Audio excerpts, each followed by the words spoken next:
Bonjour les amis, Alex Patriote FN, dont je ne sais plus le numéro de cette vidéo, mais bon, je vais vous commenter la loi du peuple de France. Je vais vous la lire et commenter certains passages pour préciser, sinon il m'aurait fallu écrire des pages et des pages d'explications. Je préfère vous le donner directement par une vidéo. Donc je vais vous lire cette loi et je la commenterai. Elle fait 12 pages, hein, il y a un préambule, il y a une loi, hein, et après il y a une feuille de route. Hein, donc c'est composé de 3 parties. Hein. Donc le CTAB va devoir appliquer cette loi. Hein. Et cette loi elle va être portée par notre grève, hein, la grève par inertie. Qui est l'invention de Gandhi, je vous le rappelle, hein, c'est pas de moi. Donc, ensuite, on pourra l'appliquer. Hein. C'est pas aux hommes politiques à dicter le programme, hein, c'est à nous à le faire. Hein. Aujourd'hui, on est à la veille d'une guerre, hein, donc il faut quand même réagir. Nous avons réagi. Je suis pas tout seul, je suis juste un porte-parole. Hein. Voilà. Donc, je vais commencer à vous la lire. Hein.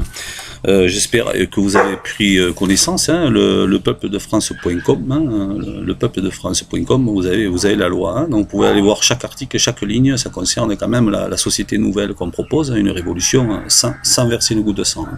Donc c'est facile à faire passer, il faudra bloquer, on est en phase 1, je vous rappelle que ça fait à peu près un mois et demi qu'elle est mise en place, et que les effets de cette grève par inertie se sont fait sentir à partir du 14 mai. Hein. J'ai mis en ligne un passage où on voit bien que les actions ont commencé à dégringoler de chez Total. Hein. Ils ont dû mettre la main au porte-monnaie pour essayer de faire remonter les actions, mais ça ne va pas durer. Hein, parce que bon, leur porte-monnaie aussi, il aura une fin. Hein. Donc nous, si on est tous unis, ils ne peuvent pas gagner. Hein. Bon, voilà. Donc, la loi du peuple de France, hein, qui a été rédigée par des spécialistes, bien sûr, moi je vais vous la lire. Préambule de la loi du peuple de France. Le 13 avril 2018, avec les frappes militaires illégales contre le peuple syrien, l'État français s'est mis sciemment hors la loi.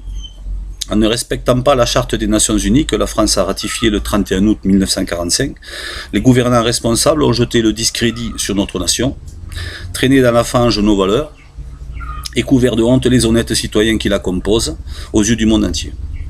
Cette faute lourde et inexcusable de la part de nos gouvernants a provoqué des réactions qui se sont catalysées, renforcées et confortées par d'autres décisions contraires à la paix, à l'intérêt général, à la justice tout simplement. Le rapatriement des terroristes ayant combattu pour le camp des ennemis de la France, leur rapide libération dès leur arrivée sur le sol hexagonal, l'immigration sans aucun contrôle, encouragée, dévoile des politiques qui tendent à une guerre de religion certaine, à court ou moyen terme, si le peuple ne réagit pas.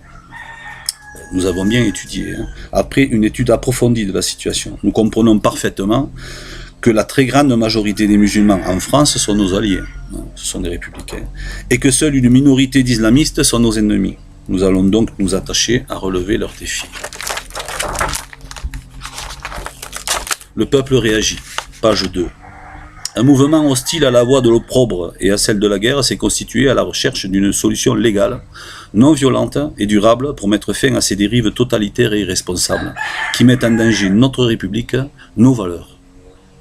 Nous, peuple de France, avons décidé qu'une grève par inertie serait la mieux appropriée à la situation présente.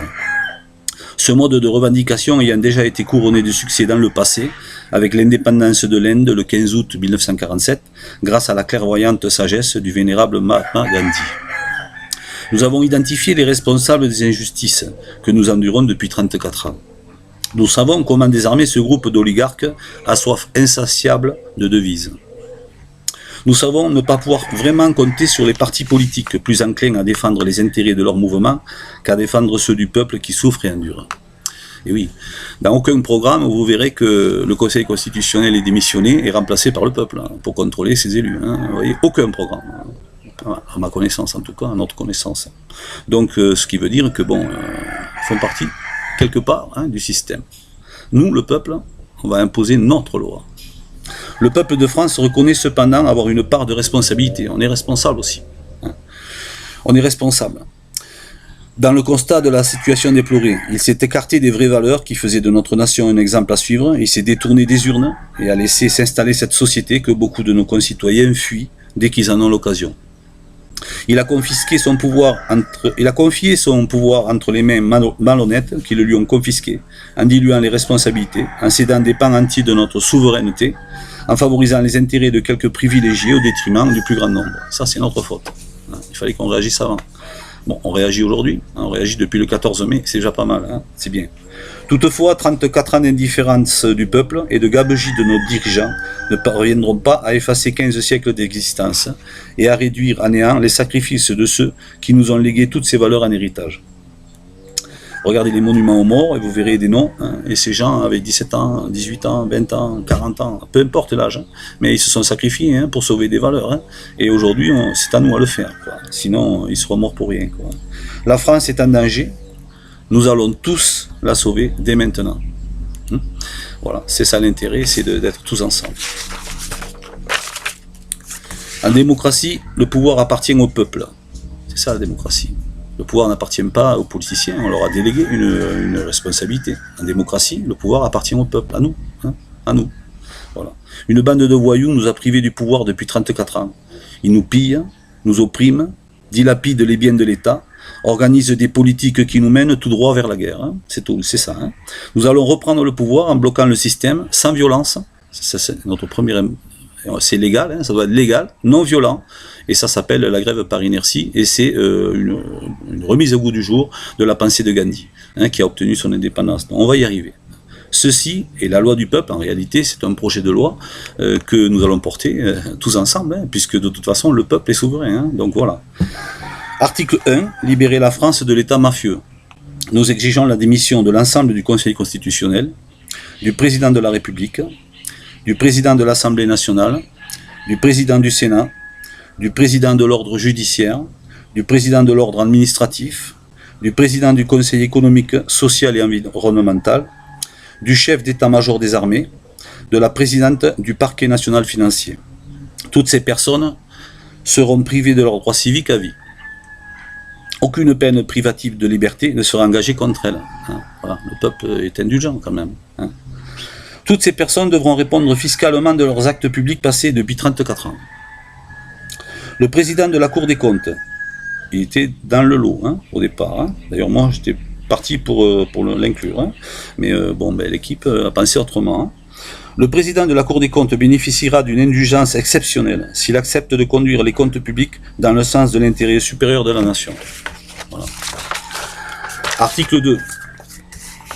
Comme chacun peut se rendre compte, l'ordre public n'est plus respecté. Hein. Les gens se terrent chez eux, hein, ne peuvent plus sortir. Il y a des agressions dans les rues, il y a des gens qui ont peur, et ils ont bien raison. Hein. C'est pas, ils fantasment pas, hein, c'est la vérité. Hein. Il y a des morts presque tous les jours. Hein. Donc article 2, restaurer l'ordre public. La loi française, contrairement aux directives européennes, étant l'expression de la volonté générale, son respect s'impose à tous. L'État dispose à cet effet du monopole de la violence légitime. Il doit mettre en œuvre tous les moyens nécessaires au maintien de l'ordre public. Ça sera la tâche du Conseil de transition Arnaud Beltrame.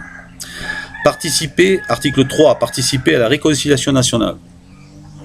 Ceux qui ont voulu notre malheur et qui l'entretiennent nous divisent. Hein. Non, moi je suis je suis du Front National, mais voilà, il y a des gens de chez Mélenchon qui ne peuvent pas me voir, et c'est pas normal. Hein. On doit se réconcilier parce que la France est en danger. C'est ses enfants à lui comme les miens, les petits-enfants comme les miens, ses amis à lui comme les miens. Okay, on est tous ensemble et on doit être tous unis. Et ça vient d'en haut. C'est-à-dire que le Conseil de transition Arnaud Beltrame, il y a les 10 anciens candidats qui avaient tous des programmes différents, hein, mais dans chaque programme, il y avait des choses intéressantes qui intéressent l'intérêt général, l'intérêt du peuple.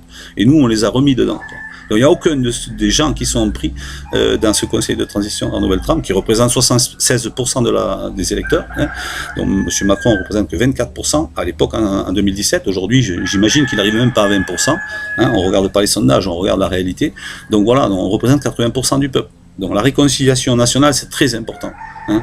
C'est ça qui va faire l'humus de la nouvelle société. Hein. On va tous s'entendre. Après, il y aura bien sûr des querelles, hein, mais il y aura un renouveau, un départ qui sera bon pour la population. Participer à la réconciliation nationale, article 3. Après 34 ans de manœuvres politiques, médiatiques et intellectuelles douteuses, notre nation ne peut retrouver un destin commun qu'avec une réconciliation au plus haut niveau de l'État.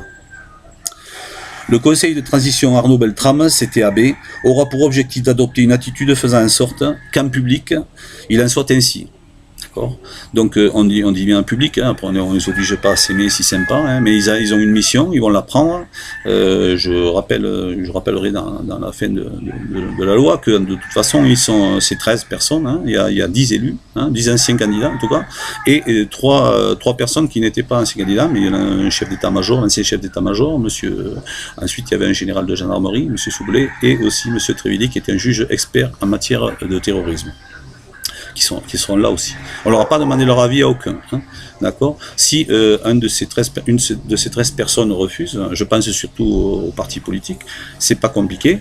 Étant donné qu'on a besoin de cette part hein, d'autorité de ce parti politique qui a fait quand même X%, hein, eh bien n'importe quelle personne qui aura sa carte de ce parti fera l'affaire. Bon, donc voilà, M. Mélenchon il est d'accord, tant mieux, on a besoin de lui. M. Poutou est d'accord, tant mieux, on a besoin de lui. Mme Le Pen est d'accord, on a besoin d'elle aussi. On a besoin de tous. Hein.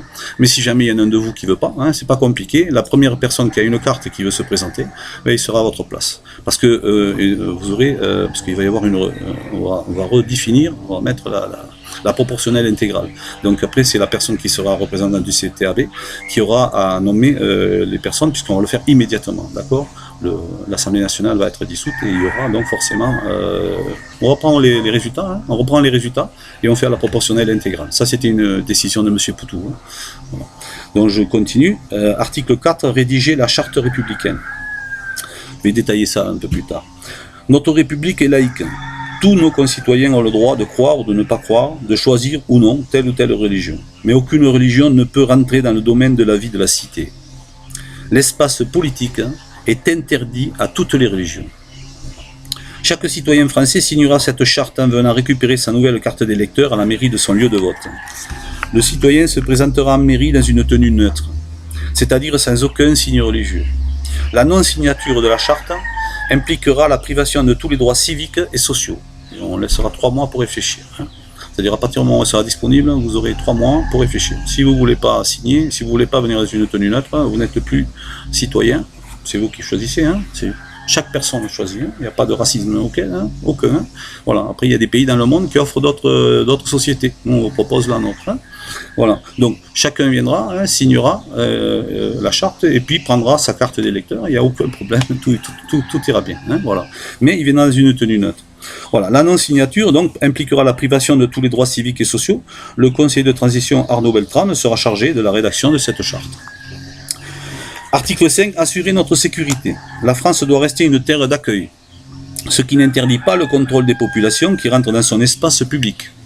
Il en est ainsi dans la majeure partie des pays du monde, il en sera donc de même en France. Voilà. La sécurité des Français est de la responsabilité exclusive de l'État français. Tous les traités signés avant cette loi et qui vont dans un autre sens sont caducs. Voilà. C'est à la France, c'est nous, hein, qu'on met nos dirigeants pour nous protéger. Sinon, ils ne servent à rien. Sinon, ils ne servent à rien. C'est l'anarchie, on fait n'importe quoi. Hein. Alors moi, je ne peux pas prendre un fusil et tirer sur des gens, ils vont m'agresser. Alors après, je serai poursuivi parce que, hein, comme le patron du bureau de tabac, hein, bon, non. C'est à l'État à faire son travail. Hein. L'État a fait son travail, mais il aura les moyens financiers de mettre en place ces politiques de sécurité que nous voulons. Hein. Voilà. Donc, assurer notre sécurité, c'est leur boulot. La sortie de l'espace Schengen et de l'OTAN va de soi. Hein. Voilà. Parce que ça n'assure pas du tout notre sécurité, au contraire. Hein. Voilà. Sur le territoire national, l'État est responsable de la sécurité des citoyens. Aucun grief ne peut lui être reproché. Ça veut dire qu'on ne peut pas avoir zéro terrorisme. Ça, c'est peut-être pas possible, mais on peut mettre tous les moyens pour qu'il y en ait le moins possible. Hein. Voilà. Du moment où il a utilisé tous les moyens mis à sa disposition pour arriver à ce but. Voilà. Les juges des libertés seront tenus responsables devant le peuple de France des décisions qu'ils auront prises pendant leur activité professionnelle. D'accord ? Donc là, c'est le CTAB qui va décider des modalités, mais le juge des libertés va pas pratiquer son travail, hein, son travail de magistrat avec une idéologie. Hein. Non, il applique sur la sécurité des gens. C'est ça qui compte. Hein. Voilà. S'il libère quelqu'un avec un bracelet et que cette personne fait du terrorisme et tue des gens, il aura à répondre. Il aura à répondre personnellement. Hein. Alors, on verra après si c'est pénal ou civil, ou les deux, mais de toute façon, c'est le conseil de transition qui va le décider. Mais de toute façon, il répondra. Et l'État aussi répondra, puisqu'il aura mis un magistrat et laissé ce magistrat prendre des décisions qui ont mis en danger des gens. Hein. Parce qu'il y a la mise en danger de vie d'autrui aussi, hein, quelque part. Hein. Donc l'État assumera pleinement les conséquences financières des fautes commises par ces magistrats, idéologues et irresponsables, devant les familles des victimes qui auront accès au dossier instruit. Alors bon, les victimes, souvent, c'est la dernière roue du carrosse qui a un problème. Les juges se permettent de ne pas les informer, voire de refuser de les recevoir. Donc là, à partir de maintenant, les victimes seront au cœur des procédures. Il est hors de question que la victime soit derrière, quoi. La victime a le droit de suivre son dossier, elle a le droit de poursuivre, elle a le droit de savoir tout ce qui se passe, et c'est pas normal, le justiciable, il n'est pas le numéro un. Le numéro un, c'est la victime. Ça, c'est très très important, il faut le comprendre. Parce que c'est ce qui participe à l'injustice que ressentent les gens, hein, que nous ressentons tous. Hein, voilà, hein. Moi, mon père était victime du Mediator, j'ai envoyé je sais pas combien de recommandés, on m'a jamais répondu, quoi. C'est pas normal, quoi. Hein. Voilà, il a commencé sa retraite par une attaque et il a perdu la parole. Voilà où on en est. Et la victime, elle est en haut. Hein. C'est pas les avocats, hein, qui sont en haut. La victime, elle a le droit de savoir. Si elle a un avocat, elle prend un avocat. Si elle n'a pas d'avocat, elle demande et elle l'a. Son renseignement. On la prend en compte. C'est très important. Hein. Même pour une réduction de peine, ça peut être pris en compte. Hein. Parce que si la victime, elle n'est pas d'accord, on va libérer une personne qui va venir la narguer devant son domicile. Ça, c'est pas normal. Hein.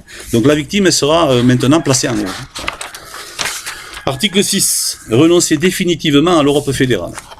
Bon, alors là, vous savez très bien qu'en 92, l'élection, enfin, le référendum était discutable, on va dire, mais en 2005, il n'était pas discutable. Hein. Il était, bon, ça y est, les Français avaient décidé que non. Hein. Bon, voilà, on n'en a pas tenu compte. Hein. Le référendum, on n'en tient pas compte. Le nouveau Conseil constitutionnel sera le seul à pouvoir faire les nouveaux référendums. C'est plus le président de la République. Voilà. Donc le Conseil constitutionnel, qui sera élu par le peuple, décidera du référendum, et on en tiendra compte.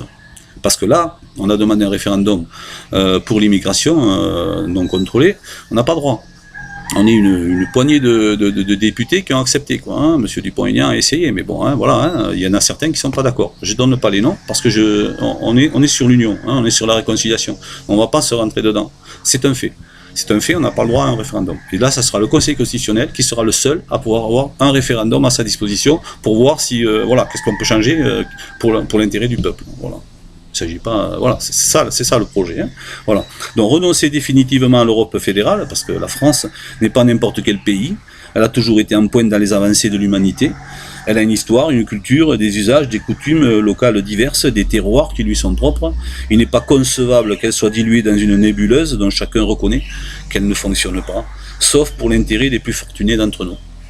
Ce n'est pas l'intérêt général, hein, c'est l'intérêt de quelques-uns.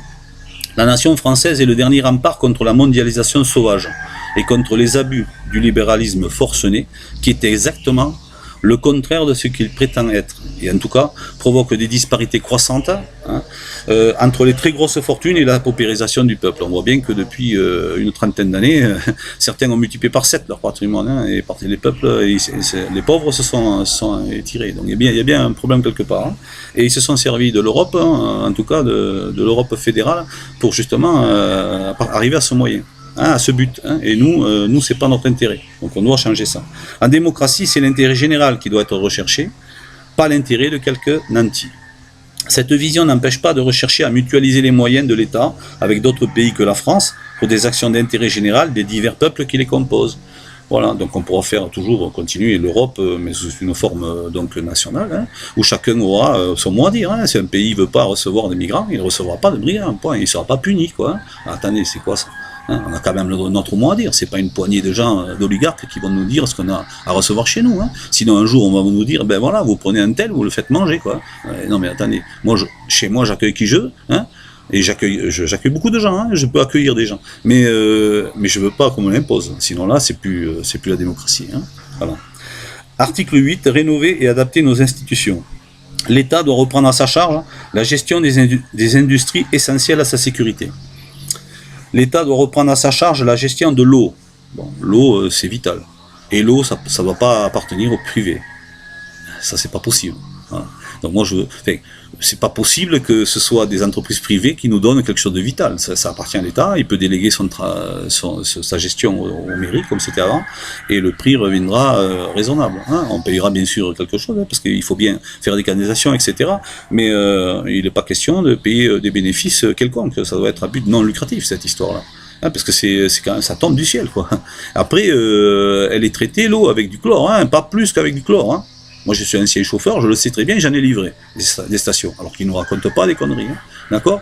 Mais on a le droit d'avoir notre eau et d'avoir l'eau au prix le plus bas. C'est-à-dire au prix il faut payer les charges, évidemment, on paye les charges, mais on ne va pas payer des bénéfices. Ça, c'est pas question. Voilà.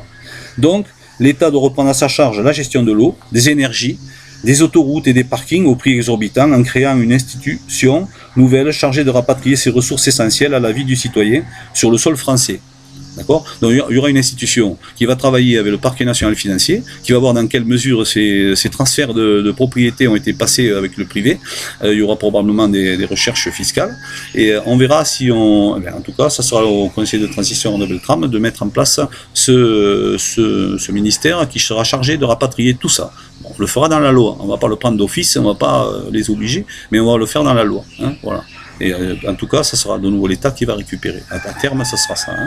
Alors, je ne sais pas si ça va se faire en 6 mois, ou en 1 an, ou en 10 ans, mais en tout cas, ça sera le but. Hein. Voilà.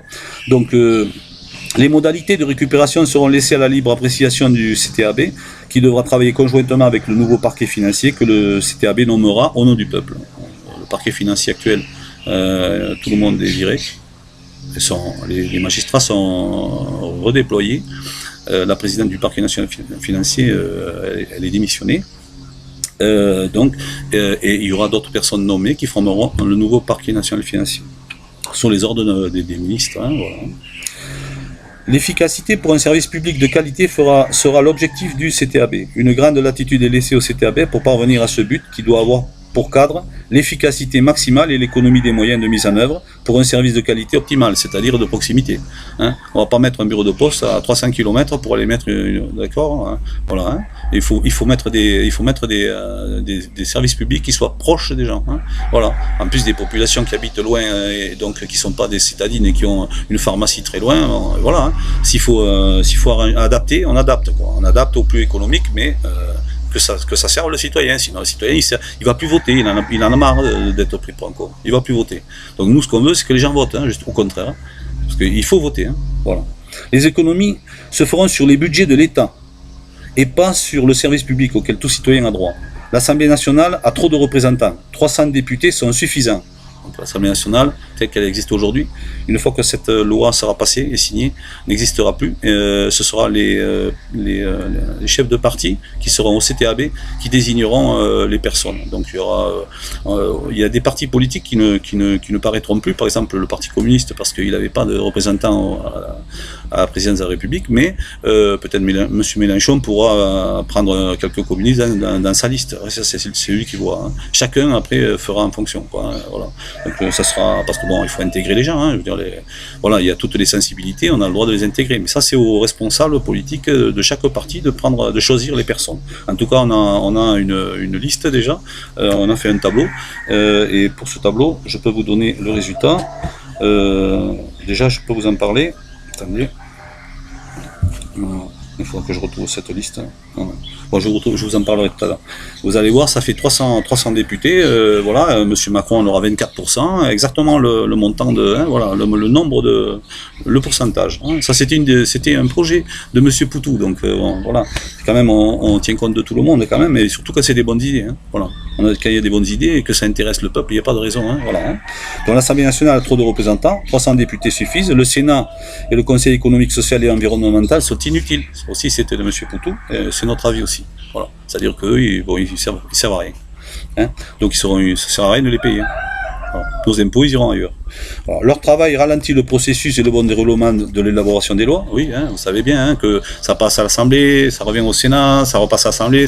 Bon, commission, machin. Enfin, avant qu'une loi elle arrive, c'est 6 mois. Quoi. Donc il faut aller plus vite et surtout, il faut que ça respecte la proportionnalité de l'électorat pour que l'électorat revienne aux urnes. Vous comprenez ? Voilà. Et tout ça dans l'économie, quoi. Hein, voilà. Leur intervention est négligeable, en parlant du Sénat, c'est négligeable, et n'a donc une incidence minime, sauf pour les impôts des contribuables. Toute autre administration inutile doit être supprimée, les agents recasés. Alors voilà, quand il y aura une administration qui sera supprimée, les agents, on ne les laisse pas sur le bas-côté. Hein, ils sont recasés. Et ceux qui sont fonctionnaires territoriaux ou fonctionnaires hospitaliers deviennent fonctionnaires d'État. Hein. Donc pour qu'ils aient quand même un petit quelque chose en plus par rapport au fait qu'ils ont perdu leur place là où ils sont. Ils ont un dédommagement qui deviennent fonctionnaires d'État. Voilà. Bon, je trouve que c'est pas mal, quoi. Voilà. Le peuple de France exige le retour aux anciennes régions d'avant la réforme. Voilà. Parce que ces régions, elles avaient un côté historique. Les gens s'y étaient très attachés. Cette réforme a été faite à la hussarde. Elle ne représente pas d'ailleurs, voilà, députés, 308 députés, je crois, pour M. Macron. Voilà, il représente 4% de l'électorat. Hein. Vous voyez bien que c'est pas bon, quoi. Donc bon, là, ça va revenir comme c'était, c'est-à-dire proportionnel. Voilà. Le peuple de France exige le retour aux anciennes régions. Les communautés de communes sont dissoutes, ça aussi, c'est de l'argent perdu, soi-disant que c'était pour économiser. En fait, ça a augmenté les frais, les impôts, hein. Et donc ces communautés de communes sont dissoutes. Les agents quittent la fonction publique territoriale pour intégrer la fonction publique d'État. Ces agents seront redéployés. L'esprit de cette loi du peuple est précisé dans la feuille de route jointe en annexe. Article 9. Rechercher et rapatrier les fonds des invadés fiscaux. Tous les citoyens français, donc ça s'appelle l'universalité de l'impôt. Cette loi s'applique déjà aux États-Unis, hein, dans beaucoup de pays, hein, et c'est un projet de M. Mélenchon. C'est une bonne idée. Je trouve que c'est une bonne idée. L'extraterritorialité du domicile ou la double nationalité ne doit plus être une entrave au paiement de l'impôt. À l'instar du système de plusieurs grandes nations, le citoyen français devra acquitter son impôt dans le pays de résidence, et si l'impôt est inférieur à celui de la France, il devra en payer la différence à la France. Voilà, d'accord? Donc, on va rechercher ceux qui sont des évadés fiscaux. Hein, il y en a pas mal. On parle de 80 milliards, hein, quand même. Hein. Donc, il y a de quoi aller chercher de l'argent. Hein. Alors, on va aller le chercher, on va le rapatrier. Voilà. Et sinon, ben, ils seront déchus de leur, ils seront plus, voilà, il y aura des sanctions derrière, hein, déchus peut-être de leur nationalité, s'ils ont double nationalité, etc. Bon, ils verront bien. Hein. Il y en a qui s'en foutent peut-être, hein, mais bon, c'est pas grave. Nous, on va faire notre travail. Et là-dessus, je pense que M. Mélenchon peut-être sera intéressé pour ce genre de ministère, pour voilà, essayer de remettre de la justice, quoi. Hein. C'est pas normal que moi je paye et que les gens qui sont fortunés ils donnent rien, quoi. Attendez, on est une société, il y a des riches, il y a des pauvres, mais il faut qu'on soit tous ensemble, quoi. Et voilà, hein. C'est comme ça. Hein. Voilà, renégocier la dette de la France. Et vous allez voir qu'on assainit les comptes publics avec ça. Ceux qui ont organisé cette dette en détiennent la majeure partie. Voilà. Déjà, la première phrase, vous avez compris. Ils ne peuvent être considérés comme les créanciers légitimes et par conséquent doivent en être privés purement et simplement. Le CTAB et le nouveau parquet financier seront chargés d'évaluer le périmètre de ceux qui détiennent des parties de cette dette en obligations légitimes pour en honorer le paiement afférent. Ouais, parce qu'il y a des gens qui détiennent des obligations, hein, de l'État, mais ceux-là, bon, mais ils ont acheté, c'est des petits porteurs, c'est des gens, ils sont pas des, bon, mais c'est de l'argent qui leur revient, donc ceux-là, ils vont être payés. Par contre, ceux qui ont organisé au niveau de la Banque européenne, qui ont magouillé, il n'y a pas de problème, eux, ils n'auront rien, c'est simple. Leurs obligations, ils peuvent les mettre de côté. C'est fini, on ne va pas payer les voleurs non plus, il ne faut pas exagérer. Le système financier de la France sera rétabli en France. Voilà. La Banque Centrale Européenne, c'est de elle que je vous parle, n'est plus digne de notre confiance qu'elle a trahi à de multiples reprises, ignorant l'intérêt général. Voilà. La dette de la Grèce, détenue par les banques auparavant, hein, et qui a été reportée sur le contribuable français, sera restituée aux banques qui ont pris les mauvaises décisions en responsabilité. Les heures supplémentaires réalisées par tous les fonctionnaires seront payées par l'État. Voilà, vous avez des infirmières, vous avez des policiers qui ont fait des heures supplémentaires, qui se disent oh, de toute façon on ne payera jamais. Soit ils récupèrent, soit ils sont payés. En tout cas, l'État, il honorera ses dettes. Vis-à-vis d'eux, c'est normal. Hein, attendez, ils ont fait des heures, on les paye. Il n'y a rien à dire. Il faut être carré. Si on n'est pas carré, ça ne peut pas marcher. Hein. Voilà. Réorganiser le système financier. C'est pour ça que cette loi, cet article numéro 11, il est la cause de tous nos malheurs. Hein. C'est pour ça que mon ordinateur est tombé en panne. Hein. C'est pour ça que tous les ordinateurs de mes collaborateurs sont en panne.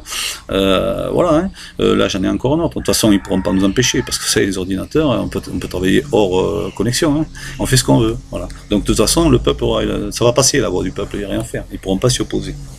Le système financier doit être divisé en deux pôles distincts. Ça ils n'aiment pas. Hein. Ça, ils n'aiment pas du tout. Hein. Les banques de dépôt qui garantissent un montant de 100 SMIC d'une part, donc voilà, chacun aura donc possibilité d'être sûr et garanti que dans sa banque il y a 100 SMIC, bon, s'il a ce capital, hein, il est garanti jusqu'à 100 SMIC. Voilà. Et ensuite les banques d'affaires qui prennent des risques et doivent en assumer les conséquences sur leur avoir personnel, d'autre part. Donc il y a les banques de dépôt, les banques d'affaires. Les banques d'affaires s'enrichissent s'ils réussissent à faire des affaires. Mais si ça ne marche pas, il ne faut pas l'envoyer sur le contribuable français. Hein. C'est eux qui prennent ça à leur charge.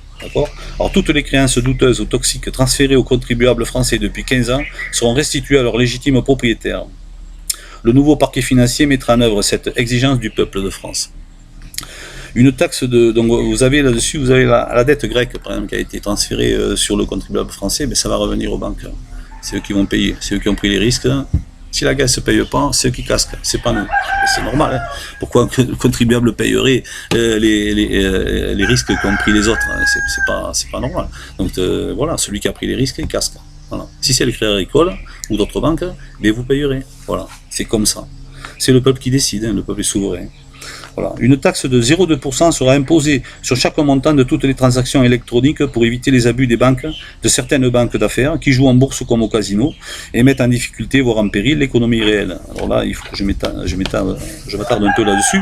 La taxe de 0,2% sur toutes les transactions. Hein. Si vous avez par exemple 100 euros avec la carte, vous payez un truc 100 euros, vous allez payer 20 centimes d'euros de taxe. Vous voyez, c'est pas beaucoup pour vous, mais pour les banques qui jouent à acheter, revendre des millions et des millions d'actions dans une fraction de seconde, hein, parce qu'ils font ça en nanoseconde. Hein. Donc eux, par contre, ça sera plus tenable. Donc ils sont obligés de remettre l'argent dans le circuit de l'économie réelle. Et pour nous, c'est très bien, parce que là, on va voir la réalité de cet argent, quoi. Hein. Voilà. Parce qu'ils vont payer beaucoup de taxes. En fait, de toute façon, même si ils se calment là-dessus, et on va avoir l'avantage, c'est qu'on va pouvoir avoir ça fera une recette de l'État incroyable, hein, 0,2% sur toutes les transactions, c'est une recette incroyable, hein, d'accord. Donc on va pouvoir se passer d'autres ponctions, et vous allez voir, la CSG sera supprimée, bon, il y a beaucoup de choses qu'on peut changer. Cette taxe de 0,2% pourra aller au maximum jusqu'à 0,5%. D'accord? Donc, ça c'est important, je ne l'ai pas écrit là-dessus, je détaille. C'est 0,2% qui peut aller jusqu'à 0,5%, à condition qu'il y ait une consultation du peuple qui soit d'accord. Hein, parce que si à un moment donné les recettes de l'État ne sont pas suffisantes, il faudra peut-être mettre à 0,3 ou 0,2,5, enfin voilà. On va l'adapter. C'est 0,2, et déjà 0,2 je pense que c'est bien, mais si jamais il faut un peu plus, on peut aller jusqu'à 0,5, mais pas plus. Voilà.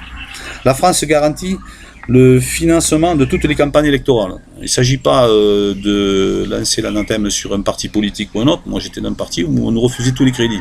Si on nous refuse les crédits, on est obligé d'aller emprunter dans une banque à l'étranger. Ce qui nous met après, si on arrive au pouvoir, admettons, hein, si une partie arrive au pouvoir, un seul parti, là ça ne sera pas le cas, ça sera tous les partis au pouvoir, sauf le parti de M. Macron. Donc si un seul parti arrive au pouvoir, ce parti-là serait tributaire des emprunts qu'il a eu. Non, c'est pas possible. Hein, c'est pas possible. Il faut arranger ça. Donc, on a trouvé une solution. La solution, c'est la France garantit le financement de toutes les campagnes électorales. Aucune banque ne peut déroger à la règle du moment où l'espoir raisonnable de solvabilité est acquis. Un parti politique qui représente 20 ou 15 ou voilà, au-dessus de 5%, bon, normalement, il sera remboursé. Donc, logiquement, voilà, la banque ne prend aucun risque, hein, quasiment aucun risque.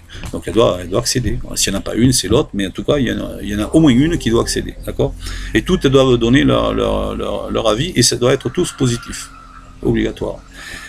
En cas de litige, parce que bon, il peut y avoir un candidat qui est limite, peut-être, pas sûr qu'il ait ses 5%, pas sûr qu'il puisse, bon, admettons. Et en même temps qu'il y a un litige, eh bien, la Caisse des dépôts et consignations prendra le risque à sa charge. Ça, c'est normal. L'État reprend, il va pas obliger une banque à prendre des risques qui n'est pas, voilà, qui sont pas légitimes, hein. Donc, ça sera logique que le Caisse des dépôts prenne le risque à sa charge. Article 12, recherche la paix en France, en Europe et dans le monde. Oui, parce que cette action-là, hein, elle est partie à compter de l'attaque de la Syrie. Donc nous, ce qu'on veut, c'est éviter qu'il y ait les guerres. Et oui, parce que ça n'arrange personne, les guerres. Ni nous, ni nos ennemis. Parce qu'il y a des morts, hein, et ça arrange que les personnes qui ont des stocks d'armes dans les hangars et qui veulent s'en débarrasser. Hein, c'est-à-dire les ultra-conservateurs, sans foi ni loi, qui tuent des gens pour rien, quoi. Juste pour débarrasser leur production. Ben, ils ont qu'à produire autre chose, hein. Ils ont qu'à faire des fraises, hein. On se régalera d'aller manger avec du sucre, hein. Mais c'est pas la peine de faire des armes, quoi. Donc nous, article 12, on recherche la paix en France, en Europe et dans le monde. La paix n'est possible que lorsque des forces équivalentes se font face. Donc là, vous avez à ce moment, vous avez une force, hein, qui est l'OTAN, hein, avec 80% de puissance, par rapport au reste qui est 20%. Si vous voulez qu'il y ait la paix, il faut qu'il y ait un équilibre. Cet équilibre, il s'est tenu, et on l'a compris, on l'a vu, hein, c'était pas l'Europe qui nous avait assuré la paix, c'est cet équilibre, hein, entre l'ancienne Union soviétique et les États-Unis qui faisait un équilibre qui a eu quand même la paix. Cette paix, on la doit à cet équilibre, non pas à l'Europe telle qu'elle est aujourd'hui. Hein. On la doit à ça. Donc la recherche de cet équilibre est un gage de paix. La bipolarisation est indispensable à ce résultat. Dans l'intérêt des peuples, de tous les peuples, pas que du peuple français. Nous exigeons la sortie de l'OTAN, qui nous a conduit à une attaque illégale en Syrie, manifestement, hein, avec des preuves fabriquées. Nous exigeons le strict respect du droit international de l'ONU. Et à l'ONU, on reconnaît l'Assemblée Générale des Nations Unies. Le Conseil de sécurité de l'ONU, ça ne nous concerne pas. C'est pas l'ONU, pour nous. Voilà. Nous, le peuple de France, on pense que c'est tous les peuples, à valeur égale, pour une voix, qui ont le droit de dire ce qu'il faut faire ou pas faire. C'est pas le Conseil de sécurité avec quelques personnes qui représentent des grandes nations très argentées, qui décident de la paix dans le monde. La paix dans le monde doit se décider à partir de tous les pays du monde. Voilà. Chacun a son mot à dire et chacun porte à la voix, quel que soit le nombre d'habitants de son pays, a le droit de donner son veto et dire moi je suis pas d'accord. Et ça c'est logique. Hein. Voilà. On reste dans la logique, hein, dans la justice. D'accord ? Nous refusons, donc nous exigeons le strict respect du droit international de l'ONU, qui n'a pas été respecté le 13 avril 2018, nous refusons toute attitude ou intervention belliqueuse envers les autres peuples du monde. L'intervention en Syrie, elle a pour origine la création d'un gazoduc qui devait partir du Qatar et qui devait mettre en concurrence, qui passait par l'Arabie Saoudite et par la Syrie, et qui mettait en concurrence le gaz russe et le gaz donc qui venait du Qatar. Cette région. Et donc, a priori, ça pourrait être une bonne idée, parce que mettre en concurrence, ça veut dire baisser les prix. Mais vous voyez bien, sur le pétrole, est-ce que nous, on voit une différence à la pompe? On voit rien. Quand il y a une baisse de pétrole, nous, on voit rien du tout. Hein, qui c'est qui se met dans la poche? Les ultra-conservateurs. D'accord? Donc, ils font une guerre. Parce qu'ils ont décidé de virer Bachar el-Assad, qui est le De Gaulle syrien aujourd'hui. Ils font une guerre pour leur propre intérêt. Et ils font un truc illégal pour leur propre intérêt. Hein, voilà. Donc, Bachar el-Assad, il a dit non en 2008 à M. Sarkozy, il a dit non à M. Hollande, il continuera à dire non, encore plus maintenant. Sauf si nous, maintenant, on reprend notre pouvoir en main, et là, on sera considéré par tous les pays du monde, et même par M. Bachar el-Assad, qui verra que bon, on a un esprit de paix. Ils vont plus nous faire... Il y aura moins d'attentats à terme, c'est obligé, hein, vous comprenez, hein, c'est logique. Hein, voilà. Bon, après, nos ennemis, on sait qui c'est, hein, on a des moyens pour les neutraliser. Article 13. Donc au départ, on avait prévu une durée pour le Conseil de transition Arnevel-Trame de 1 an. Après, on a vu l'importance de la mission qu'ils ont à accomplir. Donc on a fait un petit sondage où il y a très peu de gens qui ont répondu. Et sur ce sondage, moi j'ai répondu, mais tous mes collaborateurs ont refusé de se prononcer. Ils m'ont donné leur avis comme ça, verbalement, mais ils ont refusé de participer. Donc il est ressorti de ce sondage que moi j'étais pour une plus longue durée. Hein, longue durée. Et en fait, il y en avait qui étaient pour 1 an, il y en avait personne qui était pour 2 ans, et il y en avait qui étaient pour 3 ans, il y avait 33% pour 3 ans, et il y avait 23% pour plus de 3 ans. Ça, c'était moi, j'étais dedans. Donc, on a décidé que ça serait 3 ans. Hein, voilà, c'était le plus proche de... Voilà. Et comme ça a été fait pendant 24 heures, en temps réduit, et que les gens ont consulté et ont donné, on pense que c'est plus près de la réalité. Et 3 ans, c'est très bien. Et à l'issue de ces 3 ans, il faudra qu'il y ait une élection d'une nouvelle équipe. Hein, voilà. Qui sera comme un conseil municipal, avec un président qui sera nommé, non pas par le peuple, hein, c'est le conseil, vous voyez, le même principe, hein, voilà. Ça sera comme un conseil municipal, et dessus, ils décideront de qui sera le président, ce qui fait que ce sera le porte-parole de cette équipe. Ça sera plus, il n'aura plus la souveraineté du peuple. Il aura la souveraineté, c'est toute cette équipe qui aura la souveraineté, vous comprenez? Voilà. Par contre, le CTAB devra organiser l'élection donc du nouveau Conseil constitutionnel nommera le parquet national financier, ça c'est que des nominations, mais sur l'élection du Conseil constitutionnel, on a pensé, mais après ça c'est le Conseil de transition qui décidera, que travailler avec des élus, il y a 36 000 élus et ils représentent pas mal le peuple, donc après c'est à eux à mettre en place un système qui permet que le peuple soit représenté à la plus haute instance de l'État, un droit constitutionnel. Voilà. Donc le CTAB dispose de 3 années pleines pour réaliser la mission confiée par le peuple. Le 13 avril de cette loi, on aura une autre date, mais pour l'instant on a mis la date du 13 avril, puisque c'est la date de cette proposition de loi, c'est la date où nos gouvernants ont dévié du droit. Nous, on est dans le droit. Nous, on est dans le droit et nos gouvernants ont dévié du droit. La signature définitive de cette loi sera effective à la libération de la France, quand les personnes auront démissionné, que le CTAB se sera prononcé, et à ce moment-là, on signera. Et quand on signera, la grève par inertie s'arrêtera. Parce que vous savez qu'il y a 3 phases.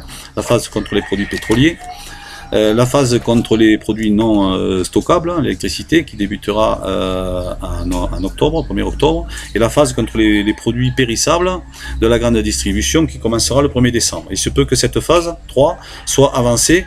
On va voir, on est en train de discuter, mais voilà, bon, s'ils veulent rien entendre, on va sévir. Voilà.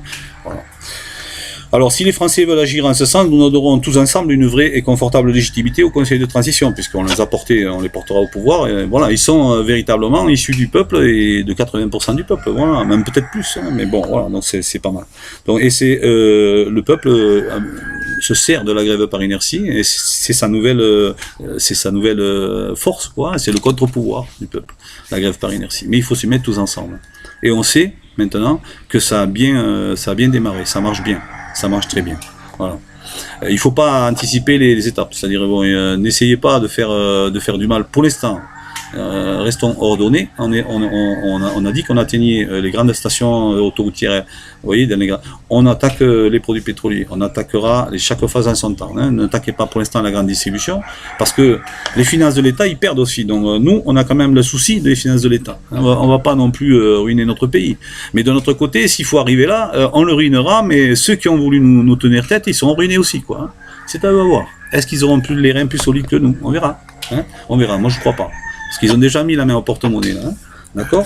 Donc les 13 membres du CTAB sont déjà écrits sur la loi, vous la trouvez sur lepeuple-de-france.com, cette loi. Et là maintenant je vais vous lire donc tous les articles, toutes les lignes de la feuille de route qui détaillent. Voilà. Après je vous donnerai quelques explications supplémentaires. Donc le temps de la reprise en main du pouvoir du peuple est venu. Voilà. Le peuple de France reprend son pouvoir car il est seul souverain. Ça, c'est ce qu'on vous apprend la première année de droit, quoi, et que tous les hommes politiques et femmes politiques nous rabâchent à longueur d'année. Mais c'est vrai, on va le mettre en application. Voilà. Alors, ligne 1, donc ça c'est des lignes, c'est pas des articles. La langue officielle de la France est le français, les autres langues sont facultatives.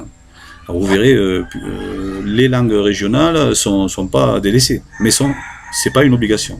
Le français, c'est la langue principale. Voilà. Ligne 2, il utilise la grève par inertie pour gagner ce combat de libération. Voilà, la grève par inertie, normalement, ça va éclater dans le monde entier. Et c'est drôle parce que c'est le 70e anniversaire de la mort de Mahatma Gandhi. Et vous voyez, une pensée qui a passé 70 ans pour sauver des peuples de la guerre, c'est quand même magnifique, quoi. Dans ligne 3, il limoge les responsables actuels de cette situation, ils sont 18, vous les avez à l'article 1, et il y a le 19e, c'est à lui à voir ce qu'il veut. Voilà. 4, il organise des élections du nouveau Conseil constitutionnel issu du peuple, donc représentant du peuple, ou issu carrément du peuple, c'est le Conseil de transition qui va décider. Parce qu'après, il y a une question de pratique, etc. Mais jamais le Conseil constitutionnel sera nommé par un président, comme c'était le cas jusqu'à aujourd'hui. Et en 34 ans, ils ont réussi à mettre tous les amis au pouvoir. Voilà. Donc vous avez au Conseil constitutionnel des gens qui ont été nommés entre eux, ils se sont nommés entre eux. Et ceux qui décident que le président, oui, c'est bien lui le légitime. Non mais attendez, non, ça c'est le peuple qui le décide. C'est pas des gens qui se sont auto-élus, auto-nommés entre eux. Voilà. Donc c'est très important. Voilà. Et ça, aucun parti vous l'a proposé. Ça prouve bien que l'intérêt du peuple, oui, mais on va quand même faire attention au peuple. Non, le peuple, il est responsable. Regardez, cette loi, elle est responsable. Elle est vraiment responsable, même des comptes publics, elle est responsable. Voilà. Ligne 5, il exige le rétablissement de l'ordre public. Ça, c'est à faire de suite. On mettra les moyens. Voilà, on mettra les moyens. S'il faut l'armée, on met l'armée. S'il faut pas l'armée, on met pas l'armée. À mon avis, la réconciliation va faire que ça va se régler assez bien. Après, s'il y en a qui veulent vraiment jouer les gros bras, ils verront bien. Hein. C'est quand même le peuple qui décide. Hein. Voilà. C'est pas moi qui vais prendre des armes. Hein. Ça sera des policiers, des gendarmes, des militaires. Voilà. Hein. Moi, je suis un ancien gendarme, mais ça sera des jeunes, hein, des gendarmes qui feront le travail et des juges qui condamneront, etc. Voilà. C'est ça la société. Sinon, à quoi les paye. Hein. Voilà. Donc, ligne 6, il annule toutes les normes signées par le président limogé, Monsieur Macron. On remettra pas toutes les lois qu'il a signées en cause, mais elles seront toutes réétudiées. Si jamais il y a un problème particulier, avec cette ligne 6, elles sont annulées. Annulées, ça veut dire qu'elles sont rétroactivement, elles ne seront pas appliquées. Donc après, ça sera le CTAB qui va décider de ce qu'on peut faire. Ça, c'est un outil qu'on leur donne pour pouvoir se passer des signatures inutiles de ce monsieur. 7. Il établit la proportionnelle intégrale à l'Assemblée nationale, 300 députés. Alors là, il faut que je vous retrouve, le tableau que j'avais mis en ligne, mais sinon je vous le remettrai en ligne. C'est un tableau, attendez, c'était un tableau où j'avais, je sais plus si c'est là. Voilà, envoyé, voilà, c'est là. Voilà. Non, c'est pas celui-là. Attendez. Bon, je vous le remettrai en ligne, c'est pas grave. Vous voyez, il y a 300 députés. Donc ce sera les leaders des partis qui reprendront. Alors, vous avez même M. Poutou qui aura plusieurs députés, quoi. Hein. Donc c'est intéressant parce que bon, lui, 1%, ça correspondait, je sais plus combien ça fait, mais je crois que ça fait, il a 3. Je crois que ça fait 3. Hein, parce que 1%, voilà, ça fait 3. Donc il a droit à 3 députés. Ben oui, hein, il a eu 1% quand même. Bon. Et ça fait longtemps qu'il se présente. Bon, son mouvement politique, ça fait longtemps. Bon, Marine Le Pen, elle attend, mais ça fait tant, vous voyez. Et donc, en fait, j'étais arrivé à un résultat de 228 pour donc le peuple de France et 72 pour M. Macron, qui est l'opposition. Voilà. Donc lui, il prendra son leader, je ne sais pas qui ça sera, hein, dira, ben voilà, nous on a 72, et ben on va nommer nos 72. Alors, il y aura 72. Voilà. Et nous, on en aura 228. Ce qui est logique. Alors, quand vous voyez ça et que vous voyez toutes les lois qui nous ont passées, c'est pas possible. Donc voilà, ça sera bien cette proportionnelle intégrale, c'est une bonne idée de M. Poutou. Il supprime le Sénat et le Conseil économique, social et environnemental, il rétablit les anciennes régions, il supprime les communautés de communes, je l'ai déjà dit, mais c'est écrit de nouveau, il fournit les budgets nécessaires à l'armée, la justice, les polices. Hein. Et, on a retrouvé des prisonniers ou des morts en Irak, en Syrie, qui étaient mieux équipés que l'armée française. Donc on va enquêter pour savoir qui c'est qui a fourni ces armes, ils avaient même des téléphones satellites, non pas nos militaires.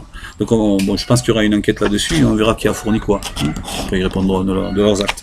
Moi, si j'ai pas la ceinture, on me met un PV hein, et je réponds de mes actes pour une ceinture que j'ai pas mis ou que j'ai oublié. Bon, et c'est bien, c'est normal. J'ai fait une bêtise, je paye. Mais tous ceux qui ont fait des bêtises, il faudra qu'ils payent quoi. Voilà.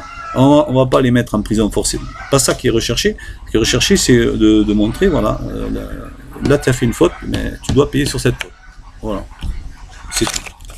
Le peuple de France se protège de ses ennemis islamistes. On avait dit il y avait l'État mafieux. Hein.